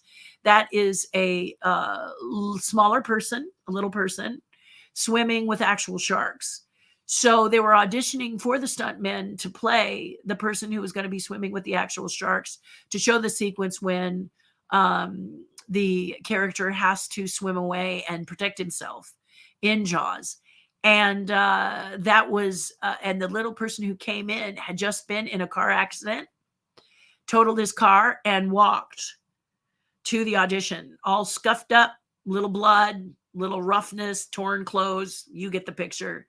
And got the job right away. They said, you're the guy to swim with the sharks. So yeah, Jaws is quite an incredible, another film that had real trouble, because they said, if you really want to have trouble with a film, put it on the water. You want to make it a nightmare, put it on the water. And so, yeah, Jaws being made, and then of course you've got Robert Shaw, who is by far one of the best actors, in my opinion, of all time. Love watching him act, loved watching the Quint character and how gruff and raw and it just, it's great. It's great. It's a great film. And I'm with you on that. I love Jaws. Room stretching sequence in Jaws is really great too. Yeah, but not a big budget on that film. Hello, it's Bella. Hello, Bella. Thank you for my happy birthday song. Bella, if you're just joining me, I put it on. You know how on Facebook, when you scroll down to see other stuff, it kind of goes over to a lower window. I just made it go over to the lower window, and you kept singing over and over and over again while I looked through my stuff. So it was your happy birthday and blowing out the candles and seeing your family. I want to thank you for that. It was absolutely adorable. And then when I saw what you guys did, I was right along with you. I used Evan's cake as my stand-in cake. But I want to thank you for that. It was just, I love when you do that. You do that for me every year. Little Bella, member of the tribe, every year sings me happy birthday and bakes a cake, and they have cake in my honor in the UK. We're going to be able to do it together soon. Let's just keep that in our hearts and in our minds, because I want to come see you. Joe says Harrison Ford and Helen Mirren have signed onto an upcoming Yellowstone prequel series for Paramount Plus. 1923, previously titled 1932. I'm looking forward to that, as well as the 6666 Ranch series, focusing on Jimmy and the Texas Cowboy Adventures. Joe, I think that's a big one. There is a guy who I realized was in Hell or High Water. Have you seen that movie? God, I love Hell or High Water. Oh, I just love this movie. It is so good. Gritty. Oh yeah, it's I love grit. But Hell or High Water is excellent. About a couple of guys who rob a bank, and that's all I'm going to tell you, because that's not going to spoil it for you. That's just the surface. But Hell or High Water is a brilliant, brilliant film. And in it, the boys, the cops, there's cops, of course, because robbing a bank involves cops, so I'm still not spoiling it for you. But they come across a cattle drive. And the man driving the cattle is the same man who's the one who buys the rodeo horses for the Yellowstone family. So this guy, I saw him there, and then in Yellowstone, he is one of my favorite characters. And I'm wondering, I've been trying to find out, and I'm watching behind the scenes now on the Yellowstone DVDs, trying to find out if he's actually this guy. Because one thing I love about Yellowstone is they're using authentic cowboys. I used to rodeo myself. I used to barrel race. And so, and that's something that you like now. It's been a while. I was young when I did barrel racing. I was pretty good. Didn't win trophies or anything. I did it mostly for fun, but I didn't care. I would join and do it, and didn't care if I won or not. It's just a great way to be one with your animal. And if you can do that, there's nothing like it. The feeling of being one, working together with an animal so tightly, and you really got to be on your game when doing rodeo with an animal. It's got to be one horse and man are fused together, blood and bone. And I love that about Yellowstone, because I can see it in the rodeo. But they use actual rodeo cowboys. A lot of the old rodeo cowboys are in the series, which just makes my heart palpitate. I think this is why I went crazy for it. Not so much the actors, but the real cowboys that they add. But I think this guy is actually the one that has a ranch and supplies a lot of the animals, and they put him in the film because he's just good. Okay. So I'm not sure. I've been trying to research that, but in any case, he's my favorite character. The one that sits on the fence and says, "You don't get on that horse. That's $1 million horse. You stay away from that one." Don't remember what season that was, but he's always saying, "You don't get to ride that horse. That's $1 million animal. No, only the best ride that." Yeah, so it's cool. It's really cool. I just love the real cowboys more than anything. Joe, that floats me. That just makes me crazy. Joe says, I'm 56 and I remember things from when I was 5 and 6 years old. 19-year-old Luke would definitely remember things that happened when he was 9 or 10. Exactly, he would. And I'm not going to do spoilers, but there's a moment that is so monumental in the last one that there's no way. Okay, I'm just going to say no. And when you want to talk spoilers, we can talk spoilers, and I'll tell you what should have happened. Because I kept saying, "Oh, they could save this if they do it this way," and they didn't do it this way. So I'm like, "Oh God, miss." Hi, Terry. Happy belated birthday. Thank you, Paula. Great to see you again. Great to see you too. Thank you for joining us. Joe says, I haven't been able to see Kenobi yet, but from your description of what they're doing wrong, it sounds like a hot mess. Joe, watch it. Don't take my opinion. Watch it. You may feel differently. Knowing you, though, you will have other things hit you in the face. Okay? Things that will hit you that didn't hit me or others who go, ugh. I was actually at a picnic where a lot of people really loved Kenobi. And I said, no, I didn't like it, guys. It doesn't have anything to do with the actual Star Wars. And there was a young lady next to me. She must have been 20. And she said, oh, thank God, someone who gets what I'm trying to say. And I was impressed because she was 20 years old. Because a lot of times the young people, like Evan, the prequels were more of a staple in their lives than 1977, 1980, 1981 series of Star Wars, Empire Strikes Back, Return of the Jedi. Those aren't the staples for young people in their 20s. The prequels were. And so I have to respect that the prequels were the big seller for their Star Wars, and that's why they guard them so closely, because this was special for them. For them, these were dazzlers. They hadn't seen the originals, in many cases. So I have to respect them for this, but this Ben Kenobi violates those as well. And now I think, if you saw 1, 2, and 3, you're still not happy with Ben Kenobi. You're still going, no. Yeah, no. Certain appearances, you go, well, I'm glad he got a paycheck, she got a paycheck, they got a paycheck. You're like, no. You don't want to think that way. Hello, Terry. Hi, Jerry Connell. Is there any Star Wars spinoff that you're looking forward to viewing? Is it the girl with is that Ahsoka? See, I'm not a Clone Wars aficionado, but the Clone Wars I've watched where she's in there, I like her. And I hear she's doing a spinoff. So also the woman in Mandalorian, that her mouth got her in trouble and they fired her.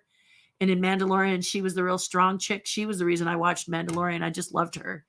And she had a spinoff happening, but then when she spoke, which people got upset, she lost everything, and now that sequel's not happening. And I'm sorry, because despite what she said, she's a brilliant actress, and she was so strong in that series. I just loved how natural she was. She's so natural in Mandalorian, where Moses is so unnatural in Ben Kenobi. It's just painful.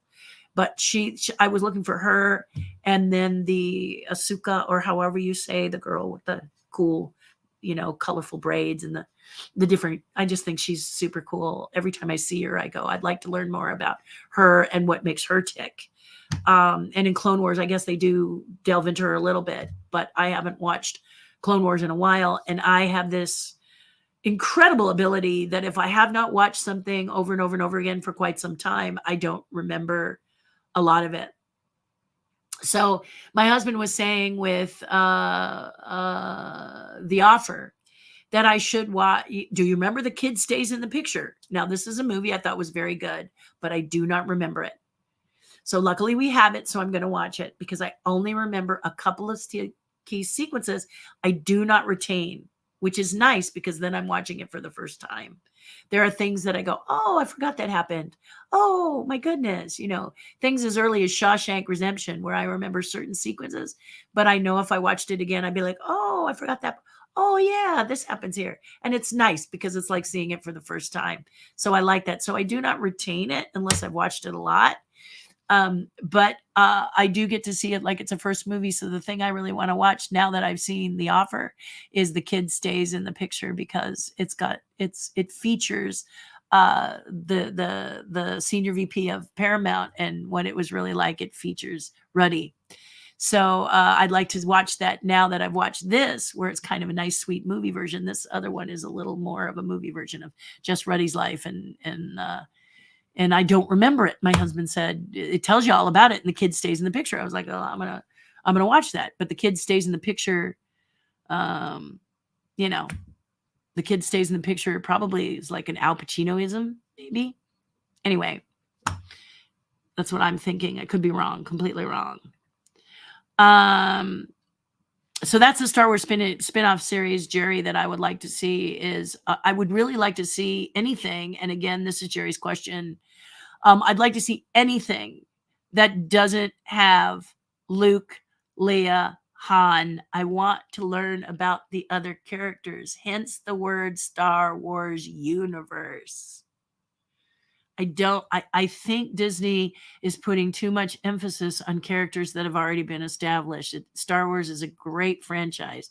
Now go out and tell different stories. Go into the prequels and tell me about Darth Maul. Tell me about the Sith and how it came to be.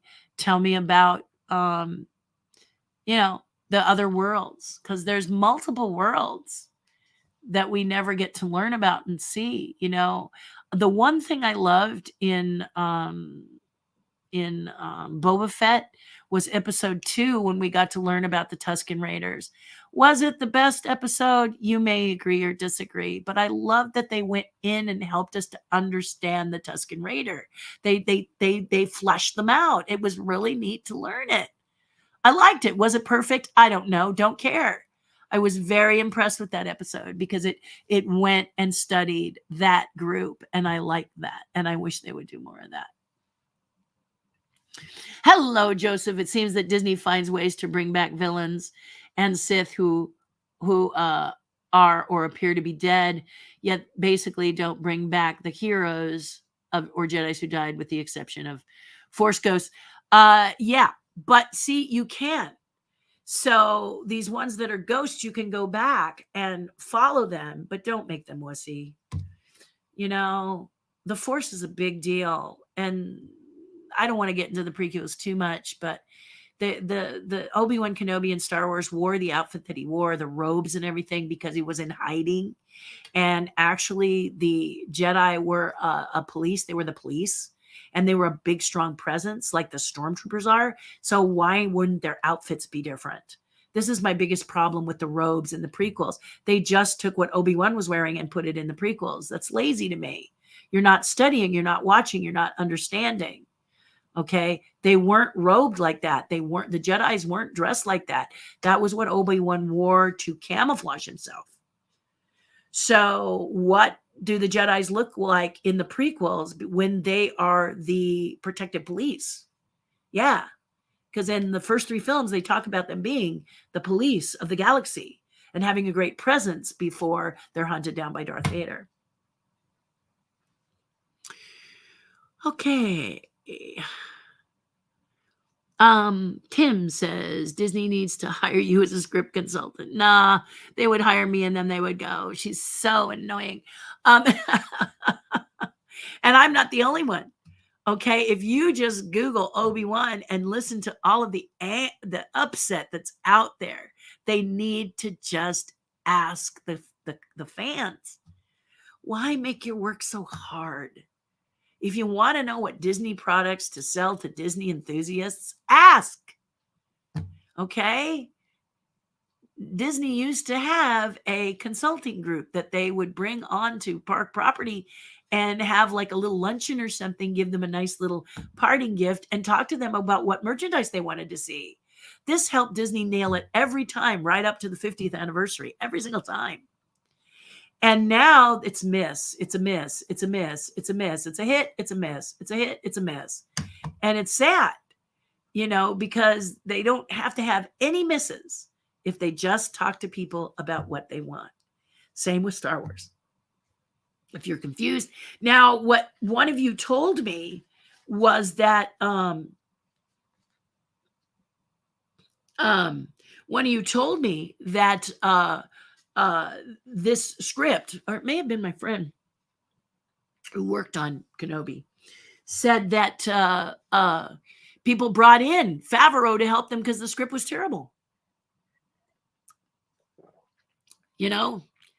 And Favreau was probably like, I can't, I can't, polish a turd, guys. He probably did the best that he could, but bringing people like Favreau and the creator of Clone Wars in at the end is not the time you bring these people in. You bring them in at the beginning to make the story work. We don't have a lot of money. Can you fix it for $2? I've been there. Oh, I've been there. So that's what I'm saying. You bring these people in. If your script is having trouble, bring in the people that seem to have it down. There's so many out there that really know how to write a good screenplay. Just bring them in, and be sure you've watched Star Wars. If it's a Star Wars thing. Yeah. Don't assume that you know everything, because Star Wars is a phenomenon. Yes, it is. Joseph says Rey was brought back to life by Kylo, but that's because Disney wants her to be the bestest ever, and she's not. She's not. Good morning, happy Monday. Hi, Patty. Ha ha ha ha. So Stormtroopers suck in every way. Yeah, Pauline. Seriously. If you watch them in Star Wars, the initial film, which is just so incredible, and you watch them in Empire Strikes Back, which is my favorite film of all the Star Wars saga, they just can't. They just are not good. And so you can give it to Ben Kenobi when they do some really lame decision-making moves in Ben Kenobi, and be ready, guys. It's not a spoiler. You will not be surprised if you know that Stormtroopers just seem to be overall look good, but are very lame. The mouse droid. Yes, the mouse droid. They called it a mouse, even though it doesn't really feel like a mouse droid, but okay, the mouse droid. Yes, Rose went to pick up our grandson and he tested positive. She was in a confined area for 2 hours, but they had their mask on, so masks work. Yes, they do. Which is why I'm feeling like, this is just a cold. But we'll see. Like Janny said, what's wrong with not testing? Just test. Test, you fool. Test. It's easy. The prequels were written by George Lucas, though. Any discrepancies between the prequels and the original trilogy due to the fact that he didn't flesh out certain details about characters ahead of time, major plot points, yes, but the character development. Joe, he didn't want to do them. So what happened was 20th Century Fox, and this happened with CSI. I forget the guy's name who created CSI, and originally it was in Vegas. And he loved Las Vegas. This guy loves Vegas. I actually went to a luncheon with him. And just so you know, full disclosure, he spoke at a luncheon with about 100 people. So it wasn't like Terry and him having a conversation. Okay, I don't want you to get that impression. But he's a genius when it comes to creating shows. And he said the same thing. He said he loved CSI Las Vegas, which apparently is the first one. I didn't watch a lot of it. I actually watched it after meeting him because I thought he was so impressive that I actually watched it. But they told him, we want to do a CSI Miami. We want to do a CSI LA. We want to move CSI in various places. And it's like, no, I think it should stay in Vegas, at least for a little while longer. And they were like, look, you can do it or we can do it. And so against his better judgment, he went ahead and wrote CSI LA, CSI Miami. And if you're a fan of these, he wrote them because and he wrote them because he wanted them to succeed. Lucas was really upset when they said, "You do it or we'll do it." So he wrote them under duress. He just, you know, when your heart's not in it, guys, you cannot do a great job. You can force it only so far, but it's creating art. And this was George's baby. This was George's vision. And people hate that word. It's my vision. Bourgeois foo-foo, my vision. But it was something that he fought for. He never quit, and he got made against all the odds. Okay. So to then later be told by somebody like 20th Century Fox, we're going to do something with yours that we want to do, regardless of how you feel, makes you upset. And how vested are you going to be in it? Some are pretty good at being vested in it. Some are not. And so he wasn't vested. I don't think okay, I'll produce them because I want to do it. I'll make it close. But, you know, that's the feeling I got from them. Now, I never really discussed with him 1, 2, and 3 and why they turned out the way they did. I felt they better left unspoken because I really didn't like them. And you can tell I get a little bit of an edge in my voice. Oh, you should wait till I see them. Oh, they make me so angry. It's almost like the second Lord of the Rings makes me really angry because Michael Bay has a really bad... Did Michael Bay shoot that one? I think he did. But if he didn't, whatever director has a bad habit of picking up the camera when he should just set it down and step away. Stop making the camera move to create emotion. Let the actor create some emotion. Okay? I don't mind if you raise up on a crane shot to see more. I don't mind if you come into a close-up to get that face or that feeling. But I really hate spinning around a guy who's trying to climb on his horse after swimming through a river. It's ridiculous. So I have problems with this director. I think it was him. My poor husband heard an earful with the second Lord of the Rings. I was just like, because I don't like not being able to settle and see and feel the actor's performance. That's what they do. That's what we do. I'm an actor too. And I would do my best, but how, you know, just yuck. Joe also says Fathom Events. Yeah, fathomevents.com. Maybe. I know they had a couple 50th anniversary Godfather screenings, but I'll bet they're going to have more. They're not especially great because recently I had a screening of John Carpenter's The Thing for his 40th anniversary, but the film's aspect ratio was wrong and it looked bad. Really ruined a lot of people. Yeah, well, aspect ratio is the theater's fault. And what you should have done is gotten up and talked to them. Let me tell you, my husband would be doing that. Okay? If the aspect ratio is wrong, he would be up in that. He would be out there going, because that doesn't fly with him. Remember what I told you, frying pan in the face. So the aspect, he couldn't sit through it. He would be out there driving them absolutely insane until he fixed it, because that is a screening issue. You understand that, right? The wrong aspect ratio. Yeah. You know, like when you go get glasses, A or B. Okay. Yeah. When he comes in and I'm watching a television, a movie, and I'm all about story. And honestly, story can be told anyway. I mean, the whole thing could be green. I remember one time the TV was green, and my husband is like, "Seriously, Terry, the whole picture is green." And I was like, "That's okay. I know this movie." And he was like, "It's not okay." And he'll go right into the television set and change the aspect ratio, change the color, balance the color. He cannot handle it. Why? This is his business.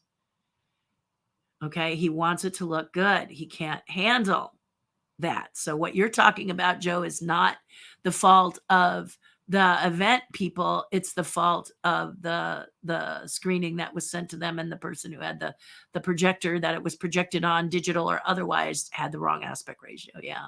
I've learned this from my husband, actually. Yeah. He's, you know, and he will get up from the seat and drive them absolutely nuts until they fix it. Yep. We went to see, I want to say 10 Commandments, but it wasn't 10 Commandments. But we went to see it on the big screen, and I absolutely loved it. It might have been Harvey, because we both love Harvey with Jimmy Stewart. It's such a precious film. I think it was Harvey. I think it was Harvey. Casablanca was one we thought about going and seeing, but we ended up not doing that. But I think it was Harvey, but maybe not. My husband would remember. The aspect ratio was good on that one. The Fathom events are pretty good. You just got to make sure that, this comes to the theater and the theater handles the screening. Yeah. I wouldn't mind seeing Hayden as Vader and Ahsoka live action series, but it's hard to top the characters in Clone Wars.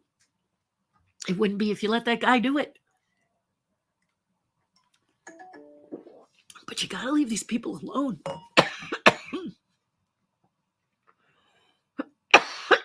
Forgive me. Oh, this draining. Oh, I'm hating this. You can work if you have a clogged head. Really hard to work. If your sinuses are draining down your throat. Gosh, I hate that. And hopefully it won't set off a sneeze. Because when I sneeze, those rare occasions when I do, I don't stop. It's like 10 sneezes or some crazy thing. Hate it. Not a fan of the sneeze. Okay. Very hard. Yeah. But if they hired, see, here's a thought. If you like the way Clone Wars is doing it, how about hiring the people who created the story in Clone Wars? To me, this seems like a no-brainer. Why are you going around trying to duplicate? That's what the artist has already created, is my question. Jenna, sorry, Mommy said I have to go for my shower and bed. School early tomorrow. Good night. And thank you for my birthday wish, sweetheart. Hell or High Water is terrific. It was also written by Yellowstone creator Taylor. Yes, it was. And Taylor's brilliant. That is a brilliant person. Maybe you should reach out to him because he knows action. He knows suspense and he knows grit. Taylor really knows his genre, And what's wrong with Cowboys in Space? We've seen it. George Lucas fell in love with Star Wars because of the dogfights he saw in serials, not post-Wheaties, not Kellogg's Corn Flakes. We're talking about movie serials that happened every Saturday for young kids. You could go to the movie theater and for a dime, you could watch a Superman serial or whatever. And they had dogfight, planes, dogfighting. And he loved that. And that's how Star Wars originally came into George Lucas's mind, was he loved the dogfights. And if you could create those dogfights in space, then you could create a story around it. And that's usually what triggers an artist, right? It's a something that triggers the artist, and then it becomes another something and another something, right? Passion behind it really can make it work. The Cutting Horse guy you're talking about, let's see, Taylor, who plays Travis Wheatley, the Cutting Horse guy you're talking about. He does own 2 ranches in Texas and also recently headed a group of events that bought the 666 ranch in Texas. He is the man. Yeah, I really, really love him. And I tend to like side characters. So in Yellowstone, I'm not getting all supercalifragilistic excited about the lead characters as much as I am the side characters. Side characters, just making sure it's not my groceries. Like Taylor playing Travis is brilliant. And then there's that girl who has the pink hair, who's kind of androgynous. I love her too. I just think she's great. Like they find her on a roof somewhere at some point in the series. She's amazing. She's just a lot of fun. She's real tomboyish. She's real gruff. She's true cowboy, and she's a lady. And then, of course, the daughter is so brilliant, British actress with her American accent. Just so good, so good. She's so ruthless. Just do not turn your back on this character. And what fun for the actress to play such a lethal character, a character that can be warm and cozy and cuddly in some areas and a rattlesnake in others. She is just freaking dangerous. Do not cross this woman. Do not get on her bad side. Stay on the good side with her, the daughter. And she is just amazing. I mean, she is the character. I love that character. I mean, she's just wonderful. She's wonderful. So yeah, but you were right, Joe. That's the one that I like. You are correct. Joseph says, I enjoyed the Obi-Wan series, but yes, it was a mess for characters and continuity and basically screws up the Star Wars canon. The thing that disturbs me is that the new Disney Lucas seems to want to push their newly created characters and make them outshine the original trilogy characters who are the main Star Wars fun base loves. Joseph, yeah. But they really shouldn't be trying to compete with those characters, as I think you're saying here. They should just try to elaborate on it. You know, Star Trek created a Star Trek universe. I've always been impressed. I don't necessarily love the things other than the original Star Trek. I am a purist. I have to acknowledge that. I am about the, Leonard Nimoy, William Shatner version. I always have been. It's my favorite. Not really interested in the Picard one or any of the other ones, but I do respect them because they go off and they make it not necessarily have to relate to the previous one. It's a universe. So they create a universe. And that's what I want. I want the people at Disney to understand is that we have our ground force, the Star Wars, Empire Strikes Back, Return of the Jedi. That's the foundation. And if you want to bring in the prequels a little bit, well, I wish you wouldn't, but you can. And then just go and Clone Wars is such a good example of someone who develops something that touches into the Star Wars, but doesn't copy or retell or make the characters wrong. So I got to watch it again. It's been a while. But I do remember how much I loved it compared to some of the things that I saw. I mean, I don't remember exactly what it was, but it was like a Wookiee Christmas thing that they did where the Wookiees all live in trees and stuff. And I love the idea of following the Wookiees, but what a smarmy show. That was absolute barf. I mean, if I was Chewbacca, I would have knocked their head off. So let's revisit the Wookiee. Let's find out where Chewbacca came from. Let's find out how he and Han Solo became so close. Like for real, not BS. Like make it a good character connection because they die for each other. And I love that about them. They die for each other. I mean, Chewbacca's not a pet. They first mate to Han Solo and they're tight. They're buds, How did they become so close, And if you don't want to talk about that, let's just talk about the Wookiee race. Because it's very impressive. In Boba Fett, you got to see other Wookiees, but they were kind of mindless. And Chewbacca has such personality. Why are the other ones kind of like walking around like they have no personality whatsoever? They're just angry. It's like drawing Donald Duck only angry. And although Donald Duck's 80% of the time is doing something angry because they love to watch his temper get all crazy, he's got those moments when he's sweet and kind and lovable. You have to have the contrast or the character makes no sense. Joe says, and these blast points too accurate for sand people. Only Imperial Stormtroopers are so precise. Yes. And you laugh every time that line is said. You burst out laughing because you watch in the opening sequences and all these sequences and you're like, why aren't you guys hitting anything? Because they just aren't hitting anything. The unfortunate fool is in the front. They might get him, but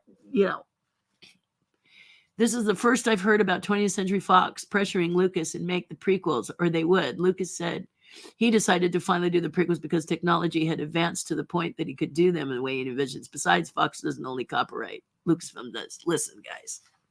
Listen. In film. I am not an all-knowing, knowledgeable person, but there's the story that's real and the story we tell you. Do you understand that? Okay? Do you get that? So, for example, the person who stepped down when really they were asked to step down. Okay. They're going to tell you, I decided to step down, when in reality, they were asked to step down. We're going to step you down. Okay. They're not going to say that because they want to protect the brand. You understand that? It wouldn't do that person any good to piss and moan and whine. However, with Lucas, we were at USC, which is his school, as you know, wings that he's created and all kinds of really good stuff. And he just leveled with us, at a time when there was no phones, internet, ways to get all the way across. And I don't think he's going to come after me for saying it now. And he may even now deny the whole thing but he's not going to make that. You understand, Joe? He's not going to say that to the public. Why would he do that? Unless he just wants sour grapes, Some would, but look what it gets them. Butt kiss. He's protecting the brand, and why not? He still loves his children. So he's not going to throw his kids under the bus. He kind of feels Disney's doing that. But honestly, he's not going to say he was forced. He's going to tell you that, because here's the full reality of it. Let's say 20th Century comes to you and says, do it, or we're going to do it. So then you do it and you go, hey, this isn't so bad. At least I have control over my stories. So now your mind is in a better place. Okay. You're not sitting there going, right. But he really didn't want to do them. But he tried his best. But when your heart's not in it, not easy to tell a good story. You have to be vested. Hi, Terry. Did you see? No, Jacob. Love the visual art in it. I did not see it yet. I'm wondering if it's streaming. Is it too early for it to be streaming? Not that I wouldn't like to see it in a big theater. I just don't know if I can. I love all Jurassic. Yeah, even if they're bad. Because what's not to love with giant dinosaurs? I even like the ride at Universal. I love the ride at Universal. I get seriously wet. We were at a special screening of the ride at Universal before it opened, and I got dirt bagged. I mean, I got soaked. Soaked isn't even the right word. Point a fire hose towards Terry, and you have the visual picture. Everything was dripping wet. And then smart people, because there's Imagineers working over at Universal as well, you walk through, you squish through, your shoes go off the ride. Seriously, true story. And you look at the clothing in the gift shop and you go, hey, I need a new wardrobe. All of this is soaking wet. So very smart move. Extremely smart. It's just so funny. I gotta say, it's just we were the only people in the boat though, on the special opportunity to go see that. It was a while back, a pre-opening that we went, and we were the only people in the boat. But that is a great, great attraction. There's a few things I'd do to change it. I would have camouflaged certain audio animatronics so you don't see the mechanisms underneath in some cases. But it was an early thing, so they may have fixed that. But I'll tell you, I think it's a good marriage between computer generated and audio animatronics. And that's the way you should be doing your movies and your attractions, is giving you both. One of the people that does it, one of the rides that does it the best is the Pirates of the Caribbean in Shanghai. Absolutely fantastic. And for me as an artist, I wrote it twice, I think, and the second time it broke down, which was my favorite, because now I can tell how all the components are coming together because they're broken. So of course the lights come up, the regular lights come up, and you can see how things are laid out and how things are put together in juxtaposition to create the show. It was great. It's like watching behind the scenes. It was great. But that attraction is really killer. The perfect marriage between audio animatronic characters and computer generated. It was just incredible. If you can go to Shanghai and ride pirates, you really want to do it. Do you think these old movie serials should be on VHS and DVD anywhere? I would love it. A lot of times these things are on YouTube. YouTube seems to have a lot of that stuff, Jacob. When other films don't, they do. And that is, however, YouTube, if it's certain content that somebody's put up and they don't have permission, YouTube will take it down, like most platforms will. But you can always research it. Sometimes they're streamed on Turner Classic Movies, and a thing called Movies, which is on regular TV. They do a lot of it. Now it's going to be a little fuzzy, but they do have those rights. They show a lot of the serials. I know that during the summer, Turner Classic Movies shows a lot of those older Superman series that were serials. So you've got, what is his name? The first Superman before Steve Reeves. Something at Adam. Anyway, I met him years ago. Kirk Allen. I think it's Kirk Allen. Anyway, they showed all his sequels for serials for a while, and they're very short because they happen before the big movie, and the kids come in with their popcorn. They pay a nickel or they pay a dime or something. They're really cool, really, really cool. But I'm sure you could find them. Joe says, Teeter, played by Jen Landon, daughter of Michael Landon. Yeah, she's brilliant. She's absolutely brilliant. And one of the reasons she's brilliant is because, I mean, wouldn't you kill to be this character? You know, they'd never cast me as this character because this woman needs to be, gorgeous. And I'm not saying I'm not gorgeous, but in a different way. So this woman is the class. I mean, she's got the blonde hair. She's got the nice figure. She's kind of like, when she moves like a cobra. She got all that swish, sexy swish going on with her. And then, yeah, that bite gets you and you don't know what hit you. She's also very suspenseful. She's always planning, and they unfold it like a really lovely gift. Yellowstone is very, very brilliant. And the best thing I've seen Kevin Costner in, I'm not a fan of Kevin Costner until this. Yeah, maybe many of you will say, what about Dances with Wolves? And I believe Dances with Wolves was successful for the characters around him, not him. And I haven't seen Dances with Wolves for a long time, but the scene I love in Dances with Wolves is when the Indians are introduced to coffee and how much they love turning the coffee maker and drinking the coffee. I just love that sequence with Graham Greene. I'm a huge Graham Greene fan. And to see him in 1883 was a blessing. I love Graham Greene. I just think he's the best. Anytime he's on screen, I'm like, woohoo! A Graham Greene moment, So I feel that way with a lot of certain actors. Yeah. Yeah. Jacob says I found a DVD on Amazon called Classic Serials. There you go. 150 episodes DVD for how much? Jacob, how much did it cost? And you're going to love these. I mean, seriously, pop some popcorn, sit with your favorite fur animal creature or your friends and see what kids would every Saturday go and see these. This was their entertainment. My father talks about walking down to the theater when he was a boy. He was born in 1933. When he went down there and saw these, and how scary it was at 10 years old to walk home during a full moon after seeing Universal's The Wolfman. He said that was just a little bit too much for him as a 10-year-old kid. Why? Because we do suspense. We don't do gore. Early films do suspense, which is why when you love a movie because you were really, really scared, it's because suspense is involved, not a lot of gore. Gore is in your face, a lot of blood, a lot of guts, and you're like, okay, yay, wow. But the suspense part of it up to that is scary. I mean, Hitchcock is a master at it. And here I said a master.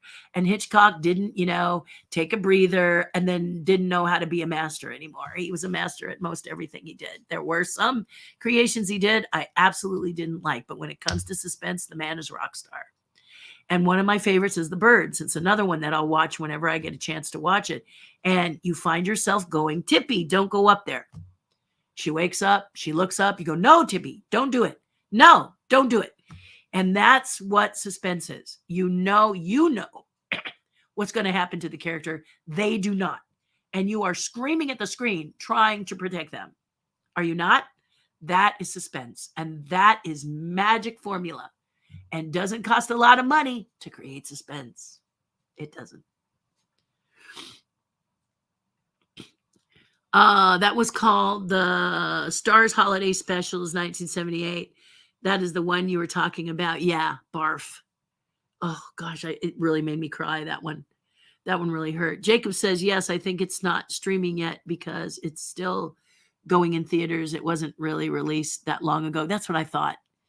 So I'll wait for it. That's what we did with Doctor Strange because my husband was afraid I'd get motion sick in the theater, so he waited. And that was fine because that wasn't one of the better movies for me. I was like, it's okay. You know, I'm really in love with Doctor Strange's cloak. I think his cloak is adorable. But the problem was that the costumer had some challenges with the cape and how it hung on Doctor Strange. I'm going to say Doctor Strange instead of Cumberbatch, but the problem the costumer had when it was a costume piece as opposed to an animated thing, and that was a problem because it felt like jump cut in a lot of places. So I don't know what they could do to make that better, except for maybe make the cape a little more flowy. Like Darth Vader's cape, when he walks, that cape flows, doesn't it? And we love it. We love the way it billows behind him when he walks. It just, you know, it just adds to it from the back when he walks away, front when he walks towards you. Whoever is working with that fabric knows the fabric so that it billows. That's what needs to happen with Doctor Strange cape. So we get the idea that it's still alive, simply resting on his shoulders. It's a little challenging for the costumer to go from the CG to the actual costume, but that would be great if that happened because, you know, but then maybe they think it might be too much about the cloak. But that cloak is amazing. That's my favorite character in the movie. I love when that cloak does its thing. I just think it's super cool. So I love anything that involves the cloak because the cloak is just such a great character. A lot of old movie serials are released on DVD, Blu-ray, and digital AC. You can start your own collection and see what Lucas saw, can't you, if you want to. Graham Greene is on Facebook. Oh, well, you know, it might be a fan club. We'll have to see if it's actually Graham or if it's his fan page, because I know that Guillermo del Toro has one too, and it's not him. Yeah, it's somebody, you know, he barely even reads it. It's 126 days until Halloween, 150 days until Thanksgiving Day, 181. You like numbers, Jacob. This year is going by too fast. Yeah, I look at it because I got the Rolly Crump chess set I want to release on Halloween, and I still have 3 pieces I got to get done. And then I have a book I'm illustrating. I need to continue to illustrate that. I think that's what I'm going to do today because I should be resting. And I will do my test, see what the outcome is. Janny, thank you for encouragement, and go from there. 828. It's a steal, right? Steal, Jacob. And I'm finding this about DVDs because people are preferring streaming to DVDs. But here's the problem with streaming, and you all know that. What if your streaming channel decides to take it away from you? What if they decide we're not going to show it? A perfect case in point is Song of the South. If you have Song of the South, you can watch it all you want, but everybody else has decided it can't be seen. And my dear friend, Michael Brogy, who I spent my birthday with, had Song of the South, and I saw it for the first time since I was a little kid. I love this movie. Yes, I get that. And talk to me if you disagree, but the slaves are happy. The slaves are joyful. The slaves are singing, okay? But what you got to understand is it's a Disney film. This is the way Disney does stuff.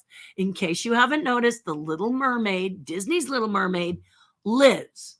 She does not live in the fairy tale. Oh, if it's a shock to you, I'm sorry to break your heart. But Disney retells the story the way Disney wants. We've seen it. That's what they do. So happy-go-lucky singing slaves is a Disney choice, not necessarily anybody else's choice. But I have to tell you, I love Song of the South. First of all, the songs are beautiful. The actor is brilliant. He won an Academy Award for his Uncle Remus character. It's brilliant. The kids are adorable. Everybody's sweet. And it is the most integrated film I've seen of that era. There's a lot of different colors there. What's not to love?